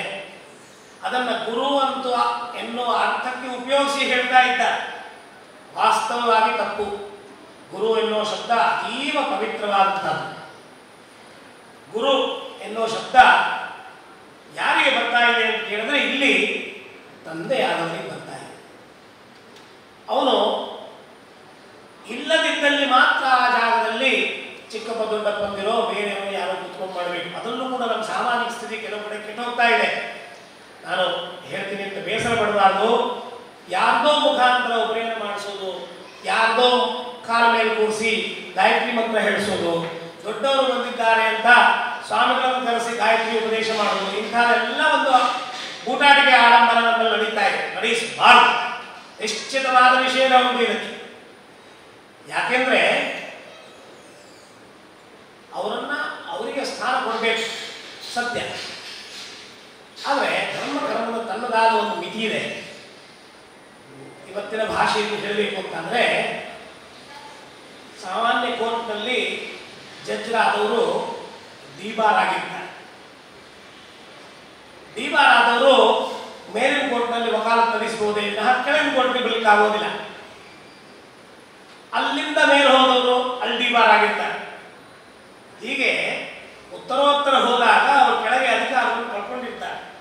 ಆದ್ದರಿಂದ ಈ ವಿಚಾರಗಳು ಪ್ರಸಕ್ತ ಇರುವ ಎಲ್ಲ ಸನ್ಯಾಸಿಗಳಿಗೂ ಗೊತ್ತಿರೋದಿಲ್ಲ. ಅವರು ಬೇಸರ ಪಟ್ಕೊಂಡ್ರು ಸಿಗ್ತಾರೆ. ಅವರೆಲ್ಲ ಉಪನಯನ ಕರೆದಿದ್ದಾರೆ, ತಾವೇ ಒಂದು ಹೇಗಂದ್ರೂ ಬರುತ್ತಲ್ಲ ಗಾಯತ್ರಿ ಮಂತ್ರ ಅಂತ ಹೇಳಿಬಿಡ್ತಾರೆ. ನಾನು ಯಾರನ್ನೂ ಮೈಂಡ್ ಮಾಡ್ತಾ ಇಲ್ಲ. ಎಷ್ಟೋ ಕಡೆ ಉತ್ತರ ದೇಶದಲ್ಲೂ ಕೂಡ ಈ ರೀತಿ ನಡೀತಾ ಇದೆ. ಹೆದರಿಕೆ ಆಗುತ್ತೆ ಕೆಲವು ಸ್ಥಿತಿ ನೋಡಿದಾಗ. ಅವರೆಲ್ಲ ಅದನ್ನು ಮಾಡಬಾರ್ದು. ಅವರು ಕೂಡ ತಿಳ್ಕೊಳ್ಬೇಕು, ತಮ್ಮ ಪರಿಧಿಯಲ್ಲಿ ಬರುವಂತಹ ವಿಚಾರ ಅಲ್ಲ, ನಾನು ಮಾಡಬಾರ್ದು ಅಂತ. ಈ ಅಧಿಕಾರವೇ ತಂದೆದು. ತಂದೆಯನ್ನು ಬಿಟ್ಟು ಯಾರು ಕೂಡ ಮಾಡಬಾರ್ದು. ತುಂಬಾ ಲಕ್ಷಾಂತರ ಗಾಯತ್ರಿ ಜಪ ಮಾಡಿದ್ದಾರೆ ಅಂತ ಹೇಳಿ ದೊಡ್ಡ ಹತ್ರ ಮಾಡಿಸ್ಬೋದೇ? ಮಾಡಿಸ್ಕೊಡುದು. ಯಾರ ಹತ್ರ ಮಾಡಿಸ್ಕೊಡುದು. ನಮ್ಮ ದೊಡ್ಡ ಪುರೋಹಿತರಿದ್ದಾರೆ, 4 ವೇದ ಓದಿದ್ದಾರೆ, ಅವರು ಬಂದಿದ್ದಾರೆ, ಅವ್ರ ಹತ್ರ ಮಾಡಿಸ್ತೇನೆ ಅಂದ್ರೆ ಆಗೋದಿಲ್ಲ. ಯಾರು ಜನ್ಮ ಕೊಟ್ಟಿದ್ದಾನೋ ಅವನೇ ಮಾಡಬೇಕು. ಅವನು ಹೇಗೆ ಇರಲಿ. ಯಾಕೆಂದ್ರೆ ಅಥರ್ವಶೀರ್ಷದ ಭಾಷ್ಯದಲ್ಲಿ ಹೇಳಲ್ಪಡುತ್ತೆ, ಇದಮಥರ್ವಶೀರ್ಷಮಶಿಷ್ಯಾಯ ನದೇಯಂ ಯೋ ಯದಿ ಮೋಹಾತ್ ದಾಸ್ಯತಿ ಸ ಪಾಪೀಯಾನ್ ಭವತಿ ಅಂತ. ಅಂದ್ರೆ ಬಾಕಿ ಎಲ್ಲ ಮಂತ್ರಗಳಿಗೆ ಹೇಳಿದ್ದಾರೆ, ಈ ಮಂತ್ರಗಳನ್ನ ಅಶಿಷ್ಯರಿಗೆ ಅಯುಕ್ತರಿಗೆ ಹೇಳಬಾರದು ಅಂತ. ಆದರೆ ಗಾಯತ್ರಿ ಮಂತ್ರ ಹಾಗಿಲ್ಲ. ಯಾರು ಹುಟ್ಟಿಸಿದಾನೋ ಆ ತಂದೆನೇ ಅವಶ್ಯವಾಗಿ ಕೊಡಬೇಕು. ಅವನ ಕರ್ತವ್ಯ. ಆ ಒಂದು ದಿವ್ಯಾತ್ಮ ತನ್ನ ಪೂರ್ವದಿಂದ ಬಂದಂತಹ ಒಂದು ಶಕ್ತಿಯ ಒಂದು 24 ಅಕ್ಷರಗಳನ್ನು ಒಳಗೊಂಡಂತಹ ಈ ಮಂತ್ರ ಸಮುದಾಯವನ್ನ ತನ್ನ ಮುಂದೆ ಮೇಲೆ ಕೊಟ್ಟು ಹೋಗುವಂತಹ ಕರ್ಮ. ಅದು ಒಂದು ಓತಪ್ರೋತ ಧಾರೆ, ವಸುಧಾರೆ ಇರ್ತದೆ. ಅದನ್ನ ಮಾಡಲೇಬೇಕು. ಅವನನ್ನ ಯಾರೂ ಕರ್ತವ್ಯಚ್ಯುತಿಯಾಗಿ ಮಾಡಬಾರ್ದು, ಪುರೋಹಿತರು ಮಾಡಿಸಬಾರ್ದು. ಕೆಲವು ಕಡೆ ಆಯ್ತಪ್ಪ ನಿಮ್ಗೆ ಬರೋದಿಲ್ಲ, ನಾನು ಹೇಳ್ಬಿಡ್ತೇನೆ ಪುರೋಹಿತರು ಹೇಳ್ತಾರೆ ಅಂದಾಸಿದೆ. ಅವ್ರಿಗೆ ಬರೋದಿಲ್ಲ, ನನಗೆ ನೆನಪಿಲ್ಲ ಗುರುಗಳೇ, ನೀವೇ ಹೇಳ್ಬಿಡಿ ಅಂತ ಹೇಳುವವರು ಇದ್ದಾರೆ, ನಿಮ್ಮವರು ಇದ್ದಾರೆ. ಅದು ತಪ್ಪು. ಹಾಗೆ ಮಾಡಿಸಬಾರ್ದು. ಅಂತಹ ಸ್ಥಿತಿ ಇದ್ದಲ್ಲಿ ತಂದೆಗೆ ಮೊದಲೇ ಹೇಳಿಕೊಡ್ಬೇಕು. ನಂತರ ಅವರಿಂದ ಅವರಿಗೆ ಹೇಳಿಸ್ಕೊಡ್ಬೇಕು. ನಾವು ಅದನ್ನು ಬಿಡಬಾರ್ದು. ಯಾಕೆಂದ್ರೆ ಇದರಲ್ಲಿ ತುಂಬ ವಿಚಾರಗಳಿದೆ. ಯಾರು ಉಪನಯನ ಮಾಡ್ತಾನೋ ಅವನು ಗುರು ಆಗ್ತಾನೆ. ಜನ್ಮವನ್ನು ಕೊಟ್ಟು ಉಪನಯನದಲ್ಲಿ ಗಾಯತ್ರಿ ಉಪದೇಶವನ್ನು ಕೊಟ್ಟು ಸಾಂಗವಾದ ವೇದಾಧ್ಯಯನ ಮಾಡಿಸಿ ವೇದದ ಗರ್ಭಭಾಷ್ಯವನ್ನು ಹೇಳಿಸಿಕೊಟ್ಟವನು ಮಹಾಗುರು ಅಂತ ಹೇಳಿಸ್ಕೊಡ್ತಾನೆ. ನಂತರ ಐತರೆಯ ಆರಂಭಿಕ ಹೇಳ್ತಾ ಇದ್ದ. ಹೀಗೆ ಯಾರ್ಯಾರೋ ಏನೇನೋ ಮಾಡಿಸ್ಕೊಂಡ್ರು ಹೋಗುತ್ತೆ, ಅವನ ಸ್ಥಾನ ಹೋಗ್ಬಿಡುತ್ತೆ. ಮುಂದೆ ಹೀಗೆ ಹಾಕ್ಕೊಂಡು ನಾನು ಸ್ವಾಮಿಗಳು ಹೇಳ್ಕೊಟ್ರು ಏನು ತೊಂದರೆ ಆಯಿತು ನನ್ನನ್ನು ಹೇಳ್ಬಿಟ್ಟು ಹೋಗ್ತದೆ. ಉತ್ತರ ದೇಶದಲ್ಲಿ ಪರಿಸ್ಥಿತಿ ಏನಾಯಿತು ಅಂದರೆ ಇದರ ವಿಚಾರ ವ್ಯಾಪ್ತಿಯನ್ನು ನೀವು ತಗೊಳ್ಳಿ ಸ್ವಾಮಿ. ಯಾಕೆಂದ್ರೆ ನೋಡಿ, ಈ ಉಪನಯನ ಮಾಡಿದವರಿಗೆ ಗುರುಂ ಅಮುಕ ಶರ್ಮಾಣಂ ಅಮುಕ ಗೋತ್ರಂ ಅಂತ ತರ್ಪಯಾಮಿ ಅಂತ ತರ್ಪಣ ಹೇಳಿದ್ದಾರೆ. ಸನ್ಯಾಸಗಳಿಗೆ ತರ್ಪಣ ಇಲ್ಲ. ನೀವು ನಾನು ಉಪನಯನದಿಂದ ತರ್ಪಣ ಮಾಡ್ತೀನಿ ಮಾಡೋದಾದ್ರು ಇವರು ಮಾಡ್ಲಿಕ್ಕೆ ಆಗೋದಿಲ್ಲ. ಇಂಥದ್ದೆಲ್ಲ ಒಂದಿಷ್ಟು ತೊಂದರೆಗಳು ಈಡಾಗ್ತವೆ. ಆದ್ದರಿಂದ ಅಂಥದ್ದೆಲ್ಲ ಮಾಡಬಾರ್ದು. ಯಾವ ತಮ್ಮವಾದ ನಿಷ್ಠೆಯನ್ನು ಇಟ್ಕೊಂಡು ಏನು ಹೇಳಿದ್ಯೋ ಅದನ್ನು ಅವಶ್ಯವಾಗಿ ಮಾಡಬೇಕು, ಆಶೀರ್ವದಿಸಬೇಕು, ಮರ್ಮ ಜ್ಞಾನವನ್ನು ಅವಶ್ಯವಾಗಿ ತಿಳಿಸಬೇಕು. ಸಾಮಾಜಿಕವಾಗಿ ಈ ರೀತಿಯಲ್ಲಿ ನಮ್ಮ ಸಮಾಜದ ಘಟನೆಗಳು ಹೀಗಿದೆಯಪ್ಪ ಅಂತ ಹೇಳಿ ಅವರವರ ಗುರುಗಳು ಅದನ್ನು ಒಟ್ಟು ಮಾಡಿ ನಡೆಸಬೇಕು. ಇದು ಅವಶ್ಯವಾಗಿ ಮಾಡಬೇಕು. ಉಪನಯನ ಆದ ನಂತರ ತ್ರಿರಾತ್ರ ವ್ರತ ಆದ ನಂತರ ಗುರುಗಳ ದರ್ಶನಕ್ಕೆ ಕರ್ಕೊಂಡು ಹೋಗಬೇಕು, ಅಲ್ಲಿ ನಮಸ್ಕಾರ ಮಾಡಿಸ್ಬೇಕು. ಇದನ್ನು ಯಾಕೆ ಹೇಳ್ತಿದ್ದೇವೆ ಅಂದರೆ ಸಂಪೂರ್ಣ ವಿಷಯಗಳು ಇವತ್ತು ನಾವು ಸಹಜವಾಗಿ ಹೇಳೋದಾದರೆ ಜ್ಯೋತಿಷ್ಯರಿಗೆ ಕರ್ಮಜ್ಞಾನ ಇಲ್ಲ, ಕರ್ಮಜ್ಞಾನ ಇದ್ದವರಿಗೆ ಜ್ಯೋತಿಷ ಜ್ಞಾನ ಇರಲಿಲ್ಲ. ಹೀಗೆ ಎರಡು ಗೊಂದಲ ಹಾಕ್ಕೊಂಡು ಜ್ಯೋತಿಷಿಗಳು ಏನೋ ಒಂದಿಷ್ಟು ಕರ್ಮ ಹೇಳ್ತಿರ್ತಾರೆ, ಕರ್ಮಜ್ಞಾನಗಳಿಗೆ ಮಾಡಿಸಲಿಕ್ಕಾಗುವುದಿಲ್ಲ. ಯಾಕೆಂದ್ರೆ ಅದು ಅವನು ವಿಹಿತ ಕರ್ಮ ಅಲ್ಲ. ಹೀಗೆಲ್ಲ ತೊಂದರೆ ಆಗ್ತದೆ. ಹಾಗೆ ಇಂಥ ಸಮಾಜದಲ್ಲೂ ಕೂಡ ತೊಂದರೆ ಬರ್ತದೆ. ಆದ್ದರಿಂದ ಮಾಡ್ತಿ ಹೇಳ್ತಾ ಇದ್ದಾರೆ ಅವರು, ತಸ್ಯ ಬ್ರಹ್ಮಚಾರ್ಯಸಿ ಪ್ರಾಣಸ್ಯ ಬ್ರಹ್ಮಚಾರ್ಯಸಿ. ನೀನು ಯಾರಿಗೋ ತೋರಿಸಲಿಕ್ಕಾಗಿ ಜುಟ್ಟ ಇಟ್ಕೊಂಡು ಉಪನಯನ ಹಾಕೊಂಡು ಜನವಾರ ಹಾಕೊಂಡಿದ್ದಂತಹ ಬ್ರಹ್ಮಚಾರಿ ಅಲ್ಲ. ನೀನು ಕೇವಲ ಪ್ರಾಣಸ್ಯ ಬ್ರಹ್ಮಚಾರ್ಯಸಿ, ಜಗತ್ತಿನ ಪ್ರಾಣವಾಗಿದ್ದೀಪ. ನೀನು ನಿನ್ನ ಧರ್ಮವನ್ನು ಪ್ರಾಣ ರೂಪದಿಂದಾಗಿ ನೀನು ರಕ್ಷಿಸಬೇಕು. ಕಸ್ವಾ ಕಮುಪನಯತೆ, ಅದೇ ಪರಮಾತ್ಮ ನಿನ್ನನ್ನು ಉತ್ತಮವಾಗಿ ಉಪನಯನ ಮಾಡ್ತಾ ಇದ್ದಾನೆ, ಅವನು ನಿನ್ನನ್ನು ನೋಡ್ತಾ ಇದ್ದಾನೆ. ಹಾಗಾಗಿ ವಟುಂ ಪ್ರಜಾಪತಿಯೇ ಮನಸಾದತ್ವ ಅಂತ ಹೇಳಿದ್ದಾರೆ. ಆ ಪ್ರಜಾಪತಿಯಲ್ಲಿ ಸೇರ್ಕೊಳ್ಳುವಂತಹ ಒಂದು ಭಾಗನಾಗ್ತಾ ಇದೆಯಪ್ಪ ನೀನು. ಎಷ್ಟೋ ದೇಶಾಂತರದ ಬ್ರಹ್ಮವಿದ್ಯೆ, ಅನ್ಯಾನ್ಯ ವಿದ್ಯೆ, 64 ಥರದ ವಿದ್ಯೆಗಳಿವೆ, ಸುಷುಮ್ನಾದಿ ವಿದ್ಯೆಗಳು. ಈ ಭೂಮಿಯಲ್ಲಿ ಬಂದಂತಹ ಎಲ್ಲ ಮನುಷ್ಯರಲ್ಲಿ ನಾವು ಇಲ್ಲಿ ಮರೀಚಿ ಲೋಕದಿಂದ ಬಂದಂತಹ ಶಕ್ತಿ, ಜ್ವಲೋಕದಿಂದ ಬಂದಂತಹ ಶಕ್ತಿ, ಆಪೋಲೋಕದಿಂದ ಬಂದಂತಹ ಶಕ್ತಿ, ಈ ಭೂಮಿಯಲ್ಲಿದ್ದಂತಹ ನಾವು ಮರ ಎನ್ನುವ ಒಂದು ಬ್ರಹ್ಮಾಂಡದಿಂದ ಬಂದಂತಹ ಒಂದು ಭಾಗದಲ್ಲಿ ಭೂಮಿ ಶಕ್ತಿ ಉಳ್ಕೊಂಡು ಬಂದಿವೆ. ಇಂತಹ ಎಷ್ಟೋ ಒಂದು ಪೃಥ್ವಿ ಅಂಶಗಳು ಬೇರೆ ಬೇರೆ ಬೇರೆ ಕಡೆ ಇದೆ. ಇಂತಹ ಆಕಾಶಕ್ಕೆ ಹರಿತಾ ಇದೆ. ಅಲ್ಲಿಗೆ ನಮಗೆ ಸಂಬಂಧ ಇನ್ನೂ ಪರಿಕಲ್ಪಿಸಲಿಕ್ಕೆ ಆಗಲಿಲ್ಲ ವಿಜ್ಞಾನ. ಆದರೆ ಅಂತಹ ಒಂದು ಮಹಾವಿದ್ಯೆಯನ್ನ ಅರಿತುಕೊಳ್ಳುವಂತಹ ಜ್ಞಾನಾತ್ಮಕವಾದಂತಹ ವಿದ್ಯೆಯನ್ನು ನೋಡುವಂತಹ ಗಾಯತ್ರಿ ಮಂತ್ರದ ಸಾರವನ್ನ, ಗಾಯತ್ರಿ ಮಂತ್ರಾರ್ಥವನ್ನ, ಗಾಯತ್ರಿ ಮಂತ್ರವನ್ನ ಒಂದು ದಿವ್ಯ ಆತ್ಮ ತಂದೆ ಆದವನು ಶಿಷ್ಯನಿಗೆ ಕೊಡ್ತಾ ಇದ್ದಾನೆ. ಇದು ಅತ್ಯುತ್ತಮವಾದಂತಹ ಒಂದು ಸಂಸ್ಕಾರ. ಆದ್ದರಿಂದ ಇದು ಉಪನಯನ. ವ್ಯಾಸಚಕ್ಷುಗಳು ಕಣ್ಣಲ್ಲಿರುವಂತಹ ಒಂದು ತೆರೆಯಲು ಪಡುತ್ತದೆ. ಅದೇ ಉಪನಯನ. ಜನ್ಮಾಂತರೀಯ ದೋಷಗಳನ್ನು ದೂರೀಕರಿಸಿ ಜನರನ್ನ, ಸಮಾಜವನ್ನ, ಪ್ರಕೃತಿಯನ್ನ ನಿಷ್ಠೆಯಿಂದ ನೋಡುವಂತಹ ಒಂದು ಕಣ್ಣುಗಳು ತೆರೆದುಕೊಂಡಿರುತ್ತದೆ. ಅದೇ ಉಪನಯನ. ಈ ಉಪನಯನ ಸರಿಯಾಗಿ ನಡೆಯದೇ ಇದ್ರೆ, ಇದನ್ನ ದುರುಪಯೋಗಿಸಿಕೊಂಡ್ರೆ, ಈ ಉಪನಯನದಿಂದ ಬಂದಂತಹ ವಿದ್ಯೆಗಳನ್ನ ಸ್ವಾರ್ಥಕ್ಕಾಗಿ ಪರಮಾರ್ಥ ರಾಹಿತ್ಯವಾಗಿ ಉಪಯೋಗಿಸ್ಕೊಂಡ್ರೆ ಏನಾಗ್ತದೆ ಅನ್ನೋದನ್ನ ಉದಾಹರಣೆ ನೋಡಿ. ಇದನ್ನ ಸರಿಯಾಗಿ ಉಪಯೋಗಿಸ್ಕೊಂಡ್ರೆ ಒಂದು ವ್ಯಾಧನಾದವನು ವಾಲ್ಮೀಕಿ ಆಗ್ತಾನೆ. ಹಾಗೆ ದ್ರೋಣಾಚಾರ್ಯರಂಥವರು ರಾಜಶಾಸನ ಇಟ್ಕೊಂಡು ಎಷ್ಟೋ ಶಸ್ತ್ರಾಸ್ತ್ರ ವಿದ್ಯೆಯನ್ನು ಹೇಳಿಕೊಂಡು ಹೇಳಿಸಿಕೊಟ್ಟು ಎಷ್ಟೋ ಅರ್ಜುನಾದಿಗಳನ್ನು ಬೆಳೆಸಿಕೊಂಡು ಬಂದಂತಹ ಆಚಾರ್ಯರು ಕೂಡ ಸರಿಯಾಗಿ ಉಪಯೋಗ ಮಾಡದೇ ಇದ್ದ ಕಾರಣ, ಸ್ವಾರ್ಥಕ್ಕಾಗಿ ಉಪಯೋಗ ಮಾಡಿಕೊಂಡ ಕಾರಣ ಸಿಕ್ಕಿ ಬೀಳ್ತಾರೆ, ಹೊರಕ್ಕೆ ಬರಲಿಕ್ಕೆ ಆಗೋದಿಲ್ಲ ಎನ್ನುವ ನಿದರ್ಶನಗಳು ನಮಗಿದೆ. ಅವರು ಮಹಾಮೇಧಾವಿಗಳು, ರಾಜಾಶ್ರಯ ಪಡೆದರು. ಆದರೆ ಅದರ ಮೂಲ ತತ್ವವನ್ನು ತಪ್ಪಿಸಿಕೊಂಡ ಕಾರಣ ಅವರಿಗೆ ಅದರಿಂದ ಹೊರಕ್ಕೆ ಬರಲಿಕ್ಕಾಗಲಿಲ್ಲ. ಮಧ್ಯದಲ್ಲೇ ವಿಚಿತ್ರವಾಗುವುದು.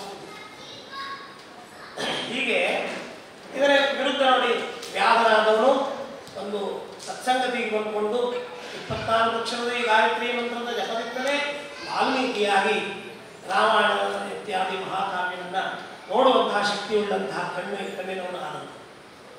ಹೀಗೆ ಇಂತಹ ಕಣ್ಣು ತೆರೆಸುವ ವಿದ್ಯೆಯೇ ಉಪನಯನ. ಇಲ್ಲಿ ಕೇವಲ ಸಾಮಾಜಿಕವಾಗಿ ಶಾಲೆಗೆ ಸೇರಿಸೋದು ಒಂದೇ ಅಷ್ಟೇ ಅಲ್ಲ ಉಪನಯನ ಅಲ್ಲ. ಒಂದು ಅದ್ಭುತವಾದ ಜ್ಞಾನವನ್ನು ಹೇಳಿಕ್ಕೆ ಹೊರಟಿದ್ದಾನೆ. ಅವನು ಮುಂದೆ ಏನು ಮಾಡ್ತಾನೆ, ಎಷ್ಟು ಹೇಳ್ತಾನೆ, 1 ಹೇಳ್ತಾನೋ, 10 ಸಾರಿ ಹೇಳ್ತಾನೋ, 28 ಸಾರಿ ಹೇಳ್ತಾನೋ, 108 ಜಪ ಮಾಡ್ತಾನೋ, 1008 ಮಾಡ್ತಾನೋ ಗೊತ್ತಿಲ್ಲ.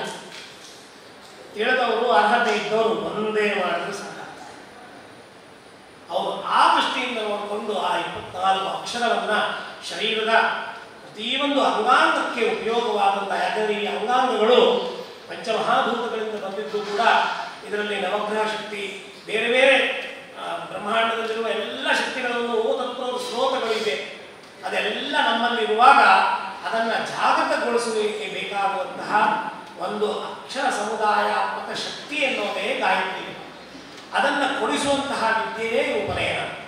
ಇದರಿಂದಾಗಿ ಅದೆಲ್ಲ ಜ್ಞಾನ ಶಕ್ತಿಗಳು ಊರ್ಜಾಪ್ರೋತವಾಗಿ ಬೆಳೆಲಿಕ್ಕೆ ಕಾರಣ ಆಗುತ್ತದೆ. ಅದನ್ನು ಹೇಳ್ತಾನೆ ನಿವಾಸುವಾಸ ಪರಿವೀತ ಆಗಾತ ಎನ್ನುವ ಮಂತ್ರದಿಂದ ಆ ಬಟುವಿನ ಹೃದಯ ಮೇಲೆ ಕೈ ಇಟ್ಕೊಂಡು ಅವನನ್ನು ತೀರಿಸ್ತಾ ಇದ್ದಾನೆ. ಇವತ್ತಿನವರೆಗೆ 8 ದಿವಸ 8 ವರ್ಷ ನೀನು ಏನು ಮಾಡಿದೀಯಾ, ಏನು ತಿಂದಿದೀಯಾ, ತಿನ್ನಬಾರ್ದೋ ತಿನ್ನಬೇಕೋ ತಾಯಿ ಕೇಳಿದೆಯೋ ಎಲ್ಲೋ ಗೊತ್ತಿಲ್ಲ. ಇದನ್ನು ಪರಿವೀತ ಆಗಾತ ಪರಿವರ್ತನಾತ್ಮಕವಾಗಿ ನಾನು ತಗೊಳ್ತಾ ಇದ್ದೇನೆ. ಇವತ್ತಿನಿಂದ ಆಟೋಟದ ಜೀವನ ನಿಂದು ಮುಗಿದಿದೆ, ಅಧ್ಯಯನಾತ್ಮಕ ಜೀವನ ಆರಂಭ ಆಗ್ತಾ ಇದೆ. ರಸ ಉಶ್ರೇಯಾನ್ ಭವತು ಜಾಯಮಾನ, ಇದೆಲ್ಲ ಶ್ರೇಯಸ್ಕರವಾಗಿ ಮುಂದುವರಿಬೇಕು. ತಂಧೀರಾಸ ಕವಯ ಉನ್ನಯಂತಿ, ಶ್ರೇಯಸ್ ಬೇಕು. ಯಾಕೆ ಅಂತ ಕೇಳಿದ್ರೆ ಧೀರಾಹ ಏವ ಅನೂಚಾನಾಹ ತೇ ಕವಯ ತೇವೈನಂತದುನ್ನಯಂತಿ ಅಂತ ಇತರೇಕಾರರು ಹೇಳಿದ್ದಾರೆ. ಅಂದರೆ ಅನೂಚಾನವಾದಂತಹ ನಮ್ಮ ಪರಂಪರೆಯನ್ನು ಸಂರಕ್ಷಣೆ ಮಾಡಲಿಕ್ಕೆ ಆ ಕಡೆ ನಿಮ್ಮ ಜ್ಞಾನ ದೃಷ್ಟಿ ಬೆಳಗಲಿ ಅಂತ ಹೇಳ್ತಾ ಇದ್ದಾರೆ ಗುರುಗಳು. ಯಾಕೆಂದರೆ ಈ ಜ್ಞಾನದಿಂದ ಹುಟ್ಟುವ ಅಹಂಕಾರ ಸರ್ವಾರ್ಥ ನಾಶಕ್ಕೆ ಹೋಗ್ಬಿಡುತ್ತೆ. ಅದು ಹೋಗದೇನೆ ಕೇವಲ ಮಾನವೀ ಶರೀರ ದೈವಿ ಶರೀರಕ್ಕೆ ಹೇಗೆ ಪ್ರತ್ಯರ್ಪಿಸಬೇಕು, ದೈವಿ ಗುಣಗಳನ್ನು ಹೇಗೆ ಆವಿಷ್ಕರಿಸಬೇಕು ಎನ್ನೋ ತಿಳ್ಕೊಳ್ಳಿಕ್ಕೆ ಈ ಶರೀರ ಎನ್ನೋ ಸಾಧನ. ಆ ಸಾಧನಕ್ಕೆ ಬೇಕಾಗುವಂತಹ ಮೂಲ ಮಂತ್ರಗಳನ್ನು ತಂದೆಯವರು ಗುರುಗಳು ಹೇಳ್ಕೊಳ್ತಾ ಇದ್ದಾರೆ. ಆ ಮಂತ್ರಾರ್ಥ ಸ್ವಾಧ್ಯ ಮನಸಾ ದೇವನಿಂತಹ ಮನಸ್ಸಿನಿಂದ ದೈವಿ ಗುಣಗಳನ್ನು ನಾವು ಪಡ್ಕೊಳ್ಳಬಹುದು ಎನ್ನುವುದನ್ನು ಆ ಮಂತ್ರವನ್ನು ಹೇಳ್ತಾ ಇದನ್ನು ಆ ಬ್ರಹ್ಮಚಾರಿಯನ್ನ ತನ್ನೆಡೆಗೆ ತಿಳಿಸ್ಕೊಳ್ತಾ ಇದ್ದಾನೆ. ತಸ್ಯಾದ್ಯಂಸೋ ಪಾಣಿ ಹೃದಯಮಾನ ಭೇತ ಉತ್ತರೇಣಾಗ್ನಿಂ ಪ್ರಜಮಯ್ಯ ಬ್ರಹ್ಮಚಾರಿ ತೂಷ್ಣೀಂ ಸಮಿದಮಹದದ್ಯಾಂ ತೂಷ್ಣೀಂ ವೈ ಪ್ರಾಜಾಪತ್ಯಂ ಪ್ರಾಜಾಪತ್ಯೋ ಬ್ರಹ್ಮಚಾರಿ ಭವತೀತಿ ವಿಜ್ಞಾಯತೆ. ಇಷ್ಟಾದಂತಹ ಅಗ್ನಿಯಲ್ಲಿ ಪರಿಸಮೂಹ ಪರಿಯುಕ್ಷಣಾದಿ ಧರ್ಮವನ್ನು ಮಾಡಿ ತೂಷ್ಣೀಂ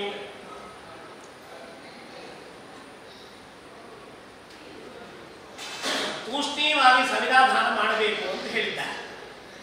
ಇಲ್ಲಿ ಪ್ರಯೋಗಕಾರನ ಮತ ಮತ್ತು ನಮ್ಮ ಚಿಂತನಾತ್ಮಕವಾಗಿ ಸ್ವಲ್ಪ ವ್ಯತ್ಯಾಸ ಆಗ್ತಾ ಇದೆ. ಸೂತ್ರಕಾರರು ಮಂತ್ರೇಣ ಹೈಕೆ ಕ್ರಿಯೆ ಅಂತ ಸಮಂತ್ರಕವಾಗಿಯೂ ಮಾಡಲಿಕ್ಕೆ ಹೇಳಿದ್ದಾರೆ, ಅಗ್ನೇ ಸಮಿಧ ಮಹಾಶಂ ಇತ್ಯಾದಿ ಮಂತ್ರದಿಂದ.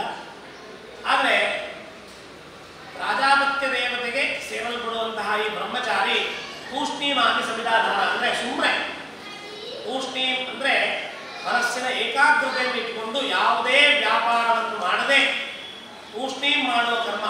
ಅದು ಅಂದರೆ ಪೂಜೆ ಅನ್ನೋದು ಹೀಗೆ ಮಾಡಬೇಕು, ಏನೇನೋ ಮಾಡ್ಕೊಂಡು ಪೂಜೆ ಮಾಡ್ತಿಲ್ಲ. ದೇವತಾ ಸಾನ್ನಿಧ್ಯವನ್ನು ಇಟ್ಟುಕೊಂಡು ಪೂರ್ಣ ಕ್ರೋಢೀಕರಿಸಿದ ಶಕ್ತಿಯಲ್ಲಿ ತನ್ನ ಹೂ ಸೈ ಹೂ ಎನ್ನುವುದು ತಮಿಳು ಸೈ ಎನ್ನುವುದು ಕೊಡುತ್ತೇನೆ, ಭಾವಾತ್ಮಕವಾಗಿ ನನ್ನ ಹೃದಯ ಕಮಲವನ್ನು ಅರ್ಪಿಸ್ತೇನೆ ಅಂತ. ಹೀಗೆ ತೂಷ್ಣೀಮಾಗಿ ಮಾಡುವಂತಹದ್ದು ಮನೋವ್ಯಾಪಾರ, ವಾಗ್ವ್ಯಾಪಾರ, ಹೃದಯ ವ್ಯಾಪಾರವನ್ನು ಸ್ತಂಭಿಸಿ ಏನು ಮಾಡಲಾಗುತ್ತೋ ತೂಷ್ಣೀಮಾಗುತ್ತೆ. ಇದರ ಅಲ್ಲೇ ಇದ್ದಿದ್ದು ಉಪಾಂಶವಾಗುತ್ತೆ, ಇದಕ್ಕಿಂತ ಹೊರಹೋಗಿದ್ದು ವಾಚಿ ಆಗುತ್ತೆ ಅಂತ 3 ವಿಧಾನವನ್ನು ಹೇಳಿದ್ದಾರೆ. ಕರ್ಣವತ್ ಅಶಬ್ದಂ ಅಮನ ಪ್ರಯೋಗ ಉಪಾಂಶು ಮನದಾಗಿರಬೇಕು. ಆದರೆ ಕೇವಲ ಮನಪ್ರಯೋಗವೂ ಆಗಬಾರ್ದು, ಶಬ್ದವೂ ಆಗಬಾರ್ದು. ತುಟಿ ಅದ್ದಾಡಬೇಕು, ಏನೋ ಮನದಾಗಿರಬೇಕು. ಆದರೆ ಹೊರಗಡೆ ಯಾರಿಗೂ ಕೇಳಬಾರ್ದು. ಅಂಥದ್ದೇನಿದೆಯೋ ಅದು ಉಪಾಂಶವಾಗಿರಬೇಕು. ಮನಸ್ಸಿನಿಂದ ಮಾಡಿದ್ದು ಪ್ರಾಜಾಪತ್ಯಕ್ಕೆ ಸೇರುತ್ತೆ.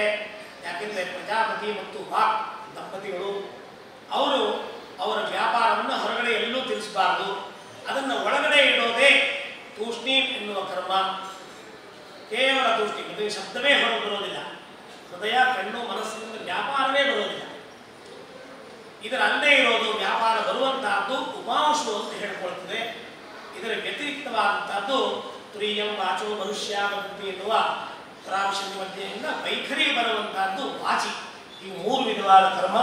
ಅದರಲ್ಲಿ ಬ್ರಹ್ಮಚಾರಿ ಈ ಸಂಹಿತಾಧಾರ ಮಾಡೋದು ತೂಷ್ಣೀಮಾಗಿ ಮಾಡಬೇಕು. ಈ ಹೊತ್ತಿನಲ್ಲಿ ಬಹುತಾಂಶವಾಗಿ ಉಪನಯನದಲ್ಲಿ ಗದ್ದಲ ಉಂಟಾಗಿತ್ತು. ಅವನಿಗೆ ತೂಷ್ಣೀಂ ಮಾಡಲಿಕ್ಕೆ ಕೊಡೋದಿಲ್ಲ, ತುಂಬ ಗದ್ದಲ ಮಾಡಿರ್ತಾನೆ. ಆ ಗದ್ದಲ ಹಿಂದೆ ಅವನು ಕೇವಲ ಅಗ್ನಿಯೆಡೆಗೆ ತನ್ನ ಧ್ಯೇಯವನ್ನು ಇಟ್ಟುಕೊಂಡು ಅವನಿಗೆ ಪೂರ್ವದಲ್ಲಿ ಇದನ್ನು ಕೂಡ ಶಿಕ್ಷಣ ಕೊಡಬೇಕು. ಉಪನಯನ ಪೂರ್ವದಲ್ಲಿ ಉಪನಯನ ತಯಾರಿ ಮಾಡುವಾಗ ಪುರೋಹಿತರು 2 ದಿವಸ ಮೊದಲೇ ಇದನ್ನೆಲ್ಲ ಅರ್ಹ ದಂಪತಿಗಳು, ಅರ್ಹ ಕುಮಾರನಿದ್ರೆ ಅವಶ್ಯವಾಗಿ ಹೇಳಿ ಬರಬೇಕು. ಎಲ್ಲರಿಗೂ ಸಾಧ್ಯ ಇಲ್ಲ. ಅದರ ಪೂರ್ವದಲ್ಲಿ 12,000 ಗಾಯತ್ರಿ ಮಾಡಲಿಕ್ಕೆ ಹೇಳಿದ್ದಾರೆ. ತಂದೆ ಆದವನಿಗೆ ಗಾಯತ್ರಿ ಮಂತ್ರದ ಉಪದೇಶಕ್ಕಾಗಿ. ಯಾರಿಗೋ ಗಾಯತ್ರಿ ಮಂತ್ರ ಎಲ್ಲೋ ಹೇಳ್ಕೊಡ್ಬೇಕಂತೆ, ಅದನ್ನು ಟೇಪ್ ರೆಕಾರ್ಡಿಂಗ್ ಹಾಕೊಂಡು ಕುಡಿಬೇಕಂತೆ. ಅದೆಲ್ಲ ಗಾಯತ್ರಿ ಮಂತ್ರ. ಅದು ಕೇವಲ ಶಬ್ದರಾಶಿ ಸಮೂಹ. ಅದು ಮಂತ್ರಾರ್ಥ ಮಂತ್ರ ಮನನಾನ್ ಮಂತ್ರವಿತ್ಯಾಗುವ ಮಂತ್ರವೇ ಇಲ್ವಲ್ಲ, ಅಲ್ಲಿ ಮನವೇ ಇಲ್ಲ, ದೊಡ್ಡಕ್ಕೆ ಕೂಗ್ತಾ ಇದೆ. ಅದೆಲ್ಲ ಮಂತ್ರ ಆಗೋದಿಲ್ಲ. ಆದ್ದರಿಂದ ಮಂತ್ರಾರ್ಥವನ್ನು ಇಟ್ಕೊಂಡಂತಹ ಉತ್ತಮ ಒಂದು ಜೀವಾತ್ಮ ತನ್ನ ಮಗನ ಶ್ರೇಯೋಭಿವೃದ್ಧ್ಯರ್ಥವಾಗಿ ಉಪನಯನ ಪೂರ್ವದಲ್ಲಿ ಇದನ್ನೆಲ್ಲ ಪರಿಕಲ್ಪನೆ ಕೊಟ್ಟು ಅವನಿಗೆ ತಿಳ್ಕೊಳ್ಳುವ ಸಾಮರ್ಥ್ಯ ಕಡಿಮೆ ಇರ್ತದೆ, ಆಟೋಟದಲ್ಲಿ ಮನಸ್ಸಿರ್ತದೆ. ಆದರೂ ಕೂಡ ಅವನಿಗೆ ಅದರ ಪರಿಕಲ್ಪನೆಯನ್ನು ಕೊಟ್ಟು ಹೇಗೆ ಜಾಗೃತವಾಗಿ ಮಾಡಬೇಕು ಅನ್ನೋದು ತೋರಿಸ್ತಾ ಇದ್ದಾರೆ. ತೂಷ್ಣೀಂ ವೈ ಪ್ರಾಜಾಪತ್ಯಂ, ಪ್ರಾಜಾಪತ್ಯೋ ಬ್ರಹ್ಮಚಾರಿ ಭವತಿ ವಿಜ್ಞಾನಿ. ತೂಷ್ಣೀಂ ಮಾಡೋದಂತಲೇ ಅವನು ಪ್ರಜಾಪತಿ ಸಮನಾಗಿ ಬಿಡ್ತಾನೆ. ಅವನಿಗೆ ಎಲ್ಲ ಕಡೆ ದೃಷ್ಟಿ ಹೋಗ್ತಾ ಇದೆ. ಇನ್ನು ಮಂತ್ರೇಣ ಹೈಗೆ ದ್ವಯೇ ಸವಿಧ ಮಹಾನ ಬೃಹತೆ ಇತ್ಯಾದಿ ಮಂತ್ರಗಳಿಂದ ಮಾಡಬೇಕು ಅಂತ ಕೆಲವರು ಹೇಳ್ತಾ ಇದ್ದಾರೆ. ಆದರೆ ಉಪನಯನ, ವಿವಾಹ, ಅಗ್ನಿಹೋತ್ರ ಇತ್ಯಾದಿ ಕರ್ಮಗಳನ್ನು ನೋಡಿದಾಗ ಸಾಯಂಕಾಲ ಪ್ರಾತಃ ಕಾಲ ಹೀಗೆ ನಡೀತಾ ಇದೆ. ಆದ್ದರಿಂದ ಪ್ರಾತಃ ಕಾಲ ನಡೆಯುವ ಈ ಉಪನಯನಕ್ಕೆ ಉಪಾಂಶು ಮಂತ್ರದಿಂದಲೇ ಹೋಮ ಮಾಡಬೇಕು. ಮಂತ್ರರಾಹಿತ್ಯದಿಂದ ಪ್ರಜಾಪತಿ ಶಬ್ದದಿಂದಲೇ ಹೋಮ ಮಾಡಬೇಕು. ಸಾಯಂಕಾಲದಿಂದ ಸಂವಿಧಾನ ಆರಂಭ ಅಗ್ನೇಯ ಸಮಿತ ಮಹಾರ್ಷಂ ಎನ್ನುವ ಮಂತ್ರದಿಂದ ಮಾಡಬೇಕು. ಅದರಿಂದಲೇ ಪೂರ್ಣತ್ವ ಸಿಗ್ತದೆ ಅಂತ ಅನಿಸ್ತಾ ಇದೆ. ನಂತರ ಇನ್ನೊಂದು ವಿಚಾರ, ಗಾಯತ್ರಿ ಮಂತ್ರ ಆದ್ಯೋಪದೇಶ ಮಂತ್ರ ಅಂತ ಹೇಳ್ಕೊಳ್ಳೋದು. ಗಾಯತ್ರಿ ಮಂತ್ರದ ಪೂರ್ವದಲ್ಲಿ ಯಾವುದೇ ಬೇರೆ ಮಂತ್ರಗಳನ್ನು ಹೇಳ್ಕೊಳ್ಬಾರ್ದು ಅಂತ ನಾವೇ ಬೇರೆ ಬೇರೆ ಮಂತ್ರವನ್ನು ಹೇಳಿಸ್ಕೊಳ್ತಾ ಇದ್ದೇವೆ. ಈಗ ಆಗಬಾರ್ದು. ಆದ್ದರಿಂದ ಅವರು ಉಪಾಂಶವನ್ನು ಇಟ್ಟಿದ್ದಾರೆ. ಪ್ರಯೋಗಕಾರರು ಅದನ್ನು ವಿಚಾರ ಮಾಡಬೇಕು. ತಾರತಮ್ಯ ಯೋಗ್ಯ ಯಾವುದೇ ನಿರ್ಣಯ ಮಾಡಿ ಪರಂಪರೆಗೆ ವಿರೋಧವಾಗದಿದ್ದಂತೆ ಮಾಡಬೇಕು. ನಾನು ವಿಜ್ಞಪ್ತಿ ಮಾಡ್ತೇನೆ. ಇದರ ನಂತರ ತೇಜಸಾಮ ಸಮಲಕ್ಷ್ಮಿ ಎನ್ನುವ ಮಂತ್ರದಿಂದ ಅಗ್ನಿಯಿಂದ ತೇಜಸ್ಸನ್ನು ತಗೊಳ್ಳೋದು. ಮೈಮೇಧಾಂ ಮಂತ್ರಾದಿಗಳಿಂದ ಅಗ್ನಿಯಲ್ಲಿರುವಂತಹ ಮುಂದಿನ ಜೀವನಕ್ಕೆ ಬೇಕಾಗುವಂತಹ ಪ್ರಜಾಶಕ್ತಿ, ತೇಜಶಕ್ತಿ, ನಂತರ ಸಾಮಾಜಿಕ ಶಕ್ತಿ, ಇಂದ್ರಿಯ ಶಕ್ತಿ ಇತ್ಯಾದಿಗಳನ್ನು ಪಡಿಬೇಕು. ನಾನು ಈ ಸಂವಿಧಾನದಲ್ಲಿ ಏನಾಗ್ತೇನೆ ಅಂತ ಹೇಳಿದ್ರೆ ತೇಜಸ್ವಿ, ವರ್ಚಸ್ವಿ, ಹರಸ್ವಿ ಆಗ್ತೇನೆ ಇತ್ಯಾದಿಗಳನ್ನು ಸಂಪಾದಿಸುವಂತಹ ಬ್ರಹ್ಮಚಾರಿ ತನ್ನ ಹಕ್ಕಿನ ಆದಂತಹ ಗಾಯತ್ರಿ ಮಂತ್ರವನ್ನು ಭಿಕ್ಷೆ ಮಾಡಿ ಕೇಳ್ತಾ ಇದ್ದಾನೆ. ಅಧೀಭೋ ಸಾವಿತ್ರೀಂಭೋ ಅನುದ್ರೋಹಿ ಅಂತ. ನನ್ನನ್ನು ಈಗ ಪ್ರಜಾಪತ್ಯಯುಕ್ತನಾಗಿದ್ದೇನೆ, ನನ್ನನ್ನು ಸಾವಿತ್ರಿ ಕೊಡು, ನನಗೆ ಈ ಸಾವಿತ್ರಿ ಮಂತ್ರವನ್ನು ಕೊಡು ಅಂತ 2 ಕಾಲು ನೆಲಕ್ಕಿಟ್ಟು ತಂದೆಯವರಿಗೆ ಭಿಕ್ಷೆ ಅಂತ ಕೇಳಿ ತಗೊಳ್ಬೇಕು. ಅಂಜಲಿ ಮೂಲಕವಾಗಿ ಇದು ನನ್ನ ಹಕ್ಕು, ಅಪ್ಪನೇ ಇದನ್ನು ಗುರುಗಳೇ ಇದನ್ನು ಕೊಡಿ ಅಂತ ತಗೊಳ್ಬೇಕು. ಅವನು ಕೂಡ ಬಲಗಿರಿಯಲ್ಲಿ ಆ ಗಾಯತ್ರಿ ಮಂತ್ರವನ್ನು 4 ಸಾರಿ 5 ಸಾರಿ ನಾನು ಸ್ವಂತ ಪುನಃ ಹೇಳಿಕೊಂಡು ಮನಸ್ಸಿನಲ್ಲಿ ಹೇಳ್ಕೊಡುವಾಗ ಲೋಪವಾಗಬಾರದು ಎನ್ನುವ ದೃಷ್ಟಿಯಿಂದ 2 ಅಕ್ಷರ 4 ಅಕ್ಷರವನ್ನು ಸ್ಪಷ್ಟವಾಗಿ ಹೇಳ್ಕೊಡ್ಬೇಕು. 3ನೇ ಸಾರಿ ಹೇಳಿ ಆದ ನಂತರ ಸ್ವರವನ್ನು ಹೇಳ್ಕೊಡ್ಬೇಕು. ಚಿಕ್ಕನವನಿರ್ತಾನೆ, ಹೇಳಲಿಕ್ಕೆ ಆಗೋದಿಲ್ಲ, ಇಂಥದ್ದೆಲ್ಲ ಇರುತ್ತೆ. ಇಲ್ಲೂ ಕೂಡ ತುಂಬ ಪ್ರಶ್ನೆ ಮಾಡಿದ್ದಾರೆ ಕೆಲವರು, ಬಲಗಿವಿಯಲ್ಲಿ ಹೇಳಬೇಕು, ಎಡಗಿವಿಯಲ್ಲಿ ಹೇಳಬೇಕು ಅಂತ. ಸಾಮಾನ್ಯವಾಗಿ ನಮ್ಮ ಸನಾತನದಲ್ಲಿ ವೈಶಿಕ ಅಂದರೆ ಏಕಾರ್ವಚನೆ ದಕ್ಷಿಣಾಂಗ ಪ್ರತೀಯ ಅಂತ. ಎಲ್ಲಿ ಕೆಲಸ ಮಾಡಬೇಕು ಅಂತ ಹೇಳಿ ಒಂದು ಅಂಗದ ಕೆಲಸವನ್ನು ಹೇಳಿದರೆ ಅಲ್ಲಿ ದಕ್ಷಿಣಾಂಗವನ್ನು ಉಪಯೋಗಿಸಬೇಕು ಅಂತ ಹೇಳಿದ್ದಾರೆ. ಆದ್ದರಿಂದ ಮತ್ತು ಪುರುಷರಿಗೆ ಬಲಗಡೆ, ಸ್ತ್ರೀಯರಿಗೆ ಎಡಗಡೆ ಅನ್ನೋದು ವಿಶೇಷ ಅಂತ ವೈದ್ಯಕೀಯ ಶಾಸ್ತ್ರ ಹೇಳ್ತಾ ಇದೆ ಅಂತ ಕೇಳಿದ್ದೇವೆ. ಆದ್ದರಿಂದ ಬಲಗೈ ಮೇಲೆ ಮಾಡಬೇಕು, ಪರಂಪರೆ ಹಾಗೆ ನಡೀತಾ ಇದೆ. ಆದರೆ ಒಬ್ಬರು ಫೋನ್ನಲ್ಲಿ ಕೊಟ್ಟಂತಹ ವಿಚಾರ ಏನಂದರೆ, ನಿಮಗೆ ನೆನಪಿರ್ಬೋದು, ಲ್ಯಾಂಡ್ಲೈನ್ ಫೋನನ್ನು ತಗೊಳ್ಳುವಾಗ ಮೊದಲು ಎಡಗೈಲಿ ತಗೊಂಡು ಎಡಗಿವಿ ಕೇಳ್ತಿದ್ರು. ಎಡಗಿವಿ ಹೆಚ್ಚು ಹತ್ರ, ಎಡಗಿವಿ ಯಾಕೆ ಕೇಳಬಾರ್ದು ಅಂತ ಕೇಳೋದು ಒಂದು ವಿದ್ವಾಂಸರು ಫೋನ್ ಮಾಡಿ ಕೇಳಿದ್ದಾರೆ. ಅಂದರೆ ವೈಚಾರಿಕ ಶಕ್ತಿ ಎಲ್ಲಿವರೆಗೂ ಹೋಗಿದೆ ಅಂದರೆ, ಆ ಫೋನು ಎಡಗೈಲಿ, ಬಲಗೈಲಿನೋ ಕೆಲಸ ಮಾಡ್ತಾ ಇರ್ಬೋದು, ಈಗೇನು ಸೆಲ್ ಮೊಬೈಲ್ ಬಲಗೈ ಕೇಳಿದ್ರೆ ಎಲ್ಲ ಕೇಳ್ತಾ ಇದೆ. ಇದೆಲ್ಲ ಭ್ರಮೆಗಳು, ಅದನ್ನೆಲ್ಲ ಯಾವುದು ಕೇಳಿಸಬಾರ್ದು. ಬಲಗಿವಿ ಪುರುಷರಿಗೆ ದಕ್ಷಿಣಾಂಗ ಶ್ರೇಷ್ಠ ಅಂತ ವೈದ್ಯಕೀಯ ಶಾಸ್ತ್ರ ಹೇಳುತ್ತೆ. ಬಲಭಾಗವನ್ನು ಅವಶ್ಯವಾಗಿ ಹೆಚ್ಚು ಉಪಯೋಗಿಸಬೇಕು. ಎಲ್ಲಿ ಎರಡೂ ಬೇಕೋ ಅಲ್ಲಿ ಎರಡೂ ಕೈಯನ್ನು ಉಪಯೋಗಿಸಬೇಕು. ಎಡಗೈಯನ್ನು ಕೇವಲ ಎಡಗೈವನ್ನು ಮಾಡೋದು ಅಥವಾ ಎಡಭಾಗವನ್ನು ಹೆಚ್ಚು ಉಪಯೋಗಿಸೋದು ಪುರುಷರ ಕರ್ತವ್ಯ ಅಲ್ಲ. ಆದ್ದರಿಂದ ಬ್ರಹ್ಮಚಾರಿಗೆ ಬಲಗಿವಿಯನ್ನೇ ಉಪಯೋಗಿಸಬೇಕು. ಪ್ರಾಣಿ ಸಾವಿತ್ರಿ ವರದಾಹ ಭಿಕ್ಷೋರ್ಧನ ಸರ್ವ ಯಥಾರ್ಥ್ಯಂ ವಾಚಯೀತ ಅದಾದಮೇಲೆ ಅತ್ಯವಶ್ಯವಾದಂತಹ ವಿಚಾರವನ್ನು ಮುಂದೆ ಹೇಳ್ತಿದ್ದಾರೆ. ಮಮ ವ್ರತೆ ಹೃದಯಂತೆ ತದಾಮಿ ಮಮ ಚಿತ್ತಮನುಚಿತ್ತಂತೆ ಅಸ್ತು ಮಮ ವಾಚಮೇಕ ವ್ರತೋಜುಷಸ್ವ ಬೃಹಸ್ಪತಿಷ್ವ ಯುನಕ್ಮಹ್ಯಂ ಇತ್ಯಾದಿ ಮಂತ್ರಗಳಿಂದ ಉಪದೇಶ ಮಾಡ್ತಾ ಇದ್ದಾರೆ. ಗ್ರಂಥ ವಿಚಾರ ಇದೆ, ಸ್ಪಷ್ಟವಾಗಿ ಹೇಳಲಿಕ್ಕೆ ಅವರು ಅರ್ಹರಿದ್ದಾರೆ. ಆದರೆ ಅವರು ಹೇಳ್ತಾರೋ ಇಲ್ಲೋ ಗೊತ್ತಿಲ್ಲ. ಅವರ ಹತ್ರ ಹೋಗಿ ವಿದ್ಯಾರ್ಥಿಗಳೆಲ್ಲ ಭಿನ್ನಯಿಸ್ಕೊಂಡ್ರು, ನಮಗೆ ಹೀಗಿದೆ, ಈ ಸಮಸ್ಯೆ ಆಗಿದೆ, ಹೇಳಿಕೊಡಿ ಅಂತ. ಅವರು ಸನ್ಯಾಸಿಗಳು ತುಂಬ ದೊಡ್ಡವರು, ದೀಕ್ಷೆಯಲ್ಲಿರುವಂಥವ್ರು. ಅವರೇನು ಹೇಳಿದರು, ನಾವು ಜ್ಯೋತಿಷ್ಯ, ಶಾಸ್ತ್ರ, ವೇದಾಂತ, ಅದ್ವೈತ ಇದನ್ನೆಲ್ಲ ಕಲಿತು ಮುಂದೆ ಬಂದುಬಿಟ್ಟಿದ್ದೇವೆ. ಈಗ ಕೇವಲ ಈಶ್ವರ ಪ್ರಣಿಧಾನ, ಭಗವತ್ ಸಂಕೇತ, ಚಿಂತನೆ ಇಷ್ಟೇ ಮಾತ್ರ ಉಳಿತಾ ಇದೆ. ನಾನು ಪುನಃ ಆ ಶಾಸ್ತ್ರಗಳಲ್ಲಿ ಹೋಗೋದಿಲ್ಲ, ಅದನ್ನು ನಾನು ಇದನ್ನು ಹೇಳೋದಿಲ್ಲ ಅಂತ ತಿಳಿಸಿದ್ರು. ಬೇರೆಯವ್ರ ಮುಖಾಂತರ ತಿಳಿಸಿದ್ರೆ ಕಷ್ಟ ಆಯ್ತಲ್ಲ, ಇದನ್ನು ಹೇಗೆ ಹೇಳಬೇಕು ಅಂತ. ತುಂಬ ಸಾರಿ ವಿದ್ಯಾರ್ಥಿಗಳು ಬಂದು ಕೇಳಿಕೊಂಡಾಗ ವಿದ್ಯಾರ್ಥಿಗಳ ಒಂದು ಅವಶ್ಯಕತೆ ನೋಡಿ ಅವರಿಗೆ ಹೇಳಿಸ್ಬೇಕು ಅಂತ ಅನಿಸ್ತು. ಅವ್ರು ಹೇಳಿದ್ರು, ಬೆಳಿಗ್ಗೆ 3:45ಗೆ ಗಂಗಾ ನದಿ ತಟದಲ್ಲಿ ನೀವು ಬಂದರೆ 2 ಅಕ್ಷರ ನಾನು ಹೇಳ್ತೇನೆ. ಇದಕ್ಕೆ ಸಂಬಂಧಪಟ್ಟಿದ್ದು ನಿಮಗೇನು ಸಮಸ್ಯೆ ಆಗಿದೆ ನನಗೆ ಗೊತ್ತಾಯ್ತಿಲ್ಲ. 2 ಅಕ್ಷರವನ್ನು ಹೇಳ್ತೇನೆ, ನಾನು ಗಂಗಾ ಸ್ನಾನ ಮಾಡ್ಬಿಡ್ತೇನೆ. ಆ 2 ಅಕ್ಷರವನ್ನು ಒಂದು ಸಾರಿ ಹೇಳಿದಾಗ ನಿಮ್ಗೆ ಗೊತ್ತಾದರೆ ಪುನಃ ನಾನು ಹೇಳೋದಿಲ್ಲ ಅಂತ ಹೇಳಿ. ಅಂದರೆ ಗುರುವಾದವರು ಶಿಷ್ಯನನ್ನು ಹೇಗೆ ಕರುಣಿಸ್ತಾರೆ, ಶಿಷ್ಯರಾದವರು ಗುರುಗಳಿಂದ ಹೇಗೆ ಕರುಣೆಯನ್ನು ತಗೊಳ್ಬೇಕು, ವಿದ್ಯೆ ಮತ್ತು ವ್ರತವನ್ನು ಹೇಗೆ ತಗೊಳ್ಬೇಕು ಎನ್ನುವುದಕ್ಕೆ ಇದು ಚಿಕ್ಕದಾದ ಉದಾಹರಣೆ. ಆ ಯಾವುದೋ ಒಂದು ಶಾಸ್ತ್ರದ ಶ್ಲೋಕದಲ್ಲಿ ನಿಂತ್ಕೊಂಡಿದ್ರು, ಅವರು 2ನೇ ಶಬ್ದವನ್ನು ಹೇಳಿದರು. ಆಗ ಆ 2 ಶಬ್ದ ಹೇಗಿತ್ತು ಅಂದರೆ ಆ ಇಡೀ ಶ್ಲೋಕದ ಅರ್ಥವನ್ನೇ ಬಿಚ್ಚಿಟ್ಬಿಟ್ಟು. ಶ್ಲೋಕದ 2ನೇ ಶಬ್ದ ಅಂದರೆ ಇಷ್ಟು ವರ್ಷ ವಿಚಾರ ಮಾಡುವಾಗ ಆ ಶ್ಲೋಕದಲ್ಲಿ 1 ಅಕ್ಷರ ಒಂದು ಕಡೆ, ಉಳಿದು 3 ಅಕ್ಷರ ಒಂದು ಕಡೆ ಹೋಗ್ತಿತ್ತು. ಅವರು 2 ಅಕ್ಷರ ನಿಂತ್ಕೊಂಡ್ರು. ಆ 2 ಅಕ್ಷರ ನಿಂತ್ಕೊಂಡಿದ್ದರಿಂದಲೇ ಆ ಶ್ಲೋಕದ ಅರ್ಥ ಬಿಚ್ಚು ಹೋಯಿತು, ಸ್ಪಷ್ಟ ಆಯಿತು. ಇದರಿಂದ ಆ ಶ್ಲೋಕದ ಮೂಲ ಅರ್ಥ ಗೊತ್ತಾಯಿತು. ಸನ್ಯಾಸಿಗಳು ತಮ್ಮ ವ್ರತವನ್ನೂ ಬಿಡಲಿಲ್ಲ, ವಿದ್ಯಾರ್ಥಿಗಳಿಗೂ ಅದು ಗೊತ್ತಾಯಿತು. ಹೀಗೆ ಅವರು ಕೂಡಲೇ ತನ್ನದಾದ ಶಬ್ದವನ್ನು ಕೊಟ್ಟಂತೆ 2 ಶಬ್ದ ಹೇಳಿ ಗಂಗಾಸ್ನಾನ ಮಾಡಲಿಲ್ಲ. ಹೀಗೆ ಸ್ವಕಾಲಕ್ಕೆ ಯಾರಿಂದ ಏನು ಹೇಗೆ ತನಗಾಗಿ ದೇಶಕ್ಕಾಗಿ ಹೇಗೆ ಸಿಗ್ತದೆ ಎನ್ನುವ ಒಂದೇ ವಿಚಾರ ವಿದ್ಯಾರ್ಥಿ. ತನ್ನ ಮಗನಿಗೆ ಉತ್ತಮವಾದ ವಿದ್ಯೆ, ದೇಶಕ್ಕೆ, ಪ್ರಾಣಕ್ಕೆ, ಜೀವಾತ್ಮನಿಗೆ, ಆಧ್ಯಾತ್ಮಕ್ಕೆ ಅವಶ್ಯಕವಾದಂತಹ ವಿದ್ಯೆ ಕೊಡುವವನು ತಂದೆ. ಇವರಿಬ್ಬರೇ ಈ ಉಪನಯನಕ್ಕೆ ಮುಖ್ಯವಾದ 2 ಕರ್ತೃಗಳು. ಅದಕ್ಕೆ ಸಹಕರಿಸುವವರು ನಮ್ಮಂತಹ ಪುರೋಹಿತರು. ಈ 3 ಜನ ತುಂಬ ಜಾಗೃತಾವಸ್ಥೆಯಲ್ಲಿರಬೇಕು. ಮಾತ್ರ ಭಿಕ್ಷೆ ಹಾಕಿಲ್ವೋ, ಅವಳು 5 ಬಾರಿ ಸೀರೆ ಉಟ್ಬಿಲ್ವೋ, ಚಪ್ಪೆ ಹಾಕಿಲ್ವೋ, ಊಟ ಮಾಡಲಿಲ್ವೋ, 5 ಪಂಚಮಪಾನ ಮಾಡಿಲ್ವೋ, ಇದೆಲ್ಲ ಗೌಣ ವಿಚಾರಗಳು. ಅವೆಲ್ಲವ ಜೊತೆಗೆ ಅದೆಲ್ಲ ಕರ್ಮಕಾಂಡಗಳು ದೇಶ ಕಾಲ ಪರಿಸ್ಥಿತಿಯಿಂದ ನಡೀಬೇಕು. ಅದನ್ನೆಲ್ಲ ಲೋಪ ಮಾಡಬೇಕು ಅಂತ ಹೇಳೋದಿಲ್ಲ. ಶಾಸ್ತ್ರಕಾಲ ಹೇಳ್ತಾರೆ, ಉಚ್ಚಾವಚ ಜನಪದ ಧರ್ಮ ಗ್ರಾಮ ಧರ್ಮ ಸುತಾನ್ ವಿವಾಹೇ ಪ್ರತೀಯ. ಲೋಕ ಧರ್ಮಗಳು ಪರ್ವತ ದೇಶದಲ್ಲಿ ಉಳಿಯುವವರು, ಮೈದಾನ ದೇಶದಲ್ಲಿ ಉಳಿಯುವವರು, ಜಲಮಧ್ಯದಲ್ಲಿ ಉಳಿಯುವವರು, ಪ್ರತಿಯೊಂದು ಒಂದು ಧರ್ಮಾಚರಣೆ ಬೇರೆ ಬೇರೆ ಇರ್ತದೆ. ಅದನ್ನು ಆ ದೇಶದವರು ಅಲ್ಲಲ್ಲಿ ಪುರೋಹಿತರು ಅಂತ ತಿಳ್ಕೊಂಡು ಮಾಡಿಸ್ಬೇಕು. ಆದರೆ ಮುಖ್ಯವಾದ ವಿಚಾರಗಳನ್ನು ಯಾರೂ ಬಿಡಬಾರದು ಎನ್ನುವ ಜೊತೆಗೆ ಸೂತ್ರಕಾರ ಸ್ಪಷ್ಟೀಕೃತವಾಗಿ ಹೇಳಿಕೊಂಡಿದ್ದಾರೆ.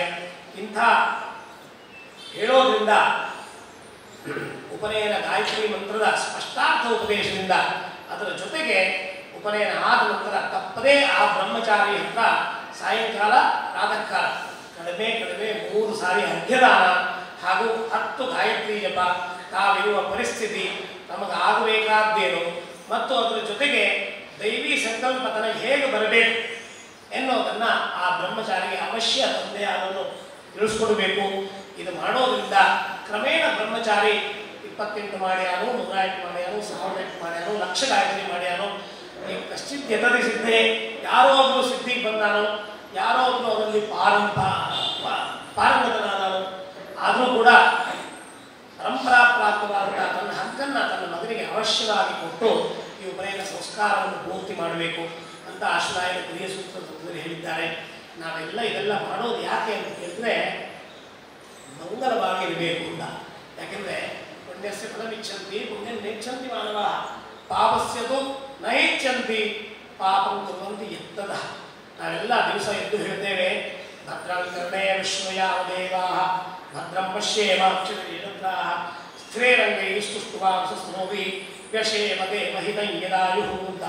ಅಂದರೆ ಭದ್ರಂ ಮಂಗಲಂ ಕರ್ಣೇಭಿ ಕೇಳೋಣ, ಇದೆಲ್ಲ ಸರಿ, ಯಾವಾಗ ಎನ್ನುವ ಪ್ರಶ್ನೆ ಬರುತ್ತೆ. ಅಂದರೆ ನಾವು ಒಳ್ಳೆ ವಿಚಾರವನ್ನು ಯೂಟ್ಯೂಬ್ನಲ್ಲಿ ಇಟ್ಕೊಂಡು ಕೇಳ್ತಾ ಇದ್ಬಿಟ್ರೆ ಆಯ್ತಾ, ಕಿವಿ ತೃಪ್ತಿ ಆಯ್ತೆ? ಆಗೋದಿಲ್ಲ.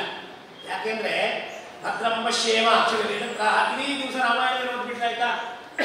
ಆಗೋದಿಲ್ಲ. ಸ್ಥಿರೇರಂಗೈ ಸ್ತುಷ್ಟುವಾಂಸಸ್ತನೋಭಿ, ಬೆಳಿಗ್ಗೆ ಒಂದು 3/4 ತಾಸು, ಸಾಯಂಕಾಲ 3/4 ತಾಸು, ಮಧ್ಯಾಹ್ನ 3/4 ವ್ಯಾಯಾಮ ಮಾಡಿಕೊಂಡು ಅಂಗವನ್ನು ದುಷ್ಟುವಾಂಸವನ್ನು ಇಟ್ಕೊಂಡು ಇಟ್ಬಿಟ್ರೆ ಆಯ್ತಾ? ದಿವಸಕ್ಕೆ ಯಶೇವ ದೇವಹಿತಂಗಿದಾಯು ಪಂಚಪಕ್ವಾನವನ್ನು ಚೆನ್ನಾಗಿ ಮಾಡ್ಕೊಂಡು ಊಟ ಮಾಡಿಬಿಟ್ರೆ ಆಯ್ತಾ? ಇಷ್ಟೇ ಅರ್ಥದ್ದು ಅಂತ ಪ್ರಶ್ನೆ ಇರ್ತದೆ. ಇಲ್ಲ, ಇದೆಲ್ಲ ಮಂತ್ರದ ಸಾರವನ್ನು 3 ಶಬ್ದದಲ್ಲಿ ಈ ರಾಹುಗಣ ಮಹರ್ಷಿ ಇಟ್ಟಿದ್ದಾರೆ. ಭದ್ರಂ ಪಶ್ಯೇಮ ಅಕ್ಷರಿ ಯಜತ್ರಾಃ ಅಂತ. ಅಂದರೆ ಭದ್ರಂ ಕರ್ಣೇ ವಿಶ್ವಯಾವದೇವಾಃ, ಕದಾ ನಾವು ಭದ್ರಂ ಮಂಗಲವನ್ನ ಕೇಳೋಣ, ಯಾವಾಗ? ಯಜತ್ರಾಃ, ನಾವು ಯಜನಪೂರ್ವಕವಾಗಿರಬೇಕು, ದೇಶಕ್ಕಾಗಿ ಸಮಾಜಕ್ಕಾಗಿ ತ್ಯಾಗ ಮಾಡ್ತಾ ಇರಬೇಕು. ಆವಾಗ ನಾವು ಇಟ್ಕೊಂಡು ಆವಾಗ ಮಂಗಲವನ್ನು ಕೇಳಿದ್ರೆ ಒಳ್ಳೆಯದು. ಭದ್ರಂ ಪಶ್ಯೇಮಾಕ್ಷಭಿ, ಒಳ್ಳೆಯದನ್ನು ನೋಡಬೇಕು, ಯಾವಾಗ? ಯಜತ್ರಾಃ, ನಾವು ಯಜನ ಮಾಡ್ತಾ ಇರಬೇಕು. ಸ್ತ್ರೀರಂಗೇ ಸ್ತುಷ್ಟುವಾಂಸಸ್ತನೋಭಿ, ಕದಾ ಯಾವಾಗ? ಸರಿಯಾಗಿ ಒಳ್ಳೆಯದಾಗಿ ಇಟ್ಕೊಂಡು ಶರೀರ ಯಾವಾಗ ಉಪಯೋಗ ಆಗ್ತದೆ ಅಂದರೆ ಯಜನ, ತ್ಯಾಗ, ದೇಶ ಸಂರಕ್ಷಣೆ ನಮ್ಮಿಂದ ನಡೀತಾ ಇರಬೇಕು, ಸಾಮಾಜಿಕವಾಗಿ ನಾವು ಬೆಳೀತಾ ಇರಬೇಕು. ವ್ಯಶೇಮ ದೇವಹಿತಂಗಿದಾಯು, ದೇವರು ಕೊಟ್ಟಂತಹ ಈ ಉತ್ತಮವಾದ ಆಯುಸ್ಸು ಅನ್ನವನ್ನು ನಾವು ಸ್ಥಿರವಾದ ಶಾಂತ ಮನಸ್ಸಿನಿಂದ ಮನೆಯಲ್ಲಿ ಕೂತ್ಕೊಂಡು ಆಹಾರ ಮಾಡಬೇಕು. ಯಾವಾಗ? ಯಜತ್ರಾಹ, ಯಜನ ಮಾಡೋದ್ರಿಂದಲೇ ಇದೆಲ್ಲ ಸಿದ್ಧಿ ಆಗ್ತದೆ.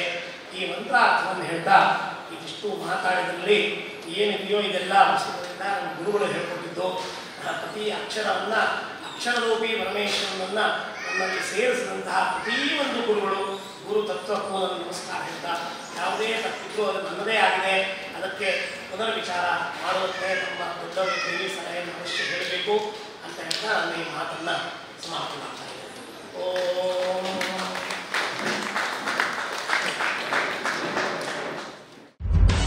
ನಿಖರ ಸುದ್ದಿ, ಸದಭಿರುಚಿಯ ಕಾರ್ಯಕ್ರಮ. ನೀವು ನೋಡ್ತಾ ಇದ್ದೀರಾ ಕಹಳೆ ನ್ಯೂಸ್, ಸಮಾಜದ ಜಾಗೃತಿಗಾಗಿ ವಸ್ತುನಿಷ್ಠ ವರದಿ.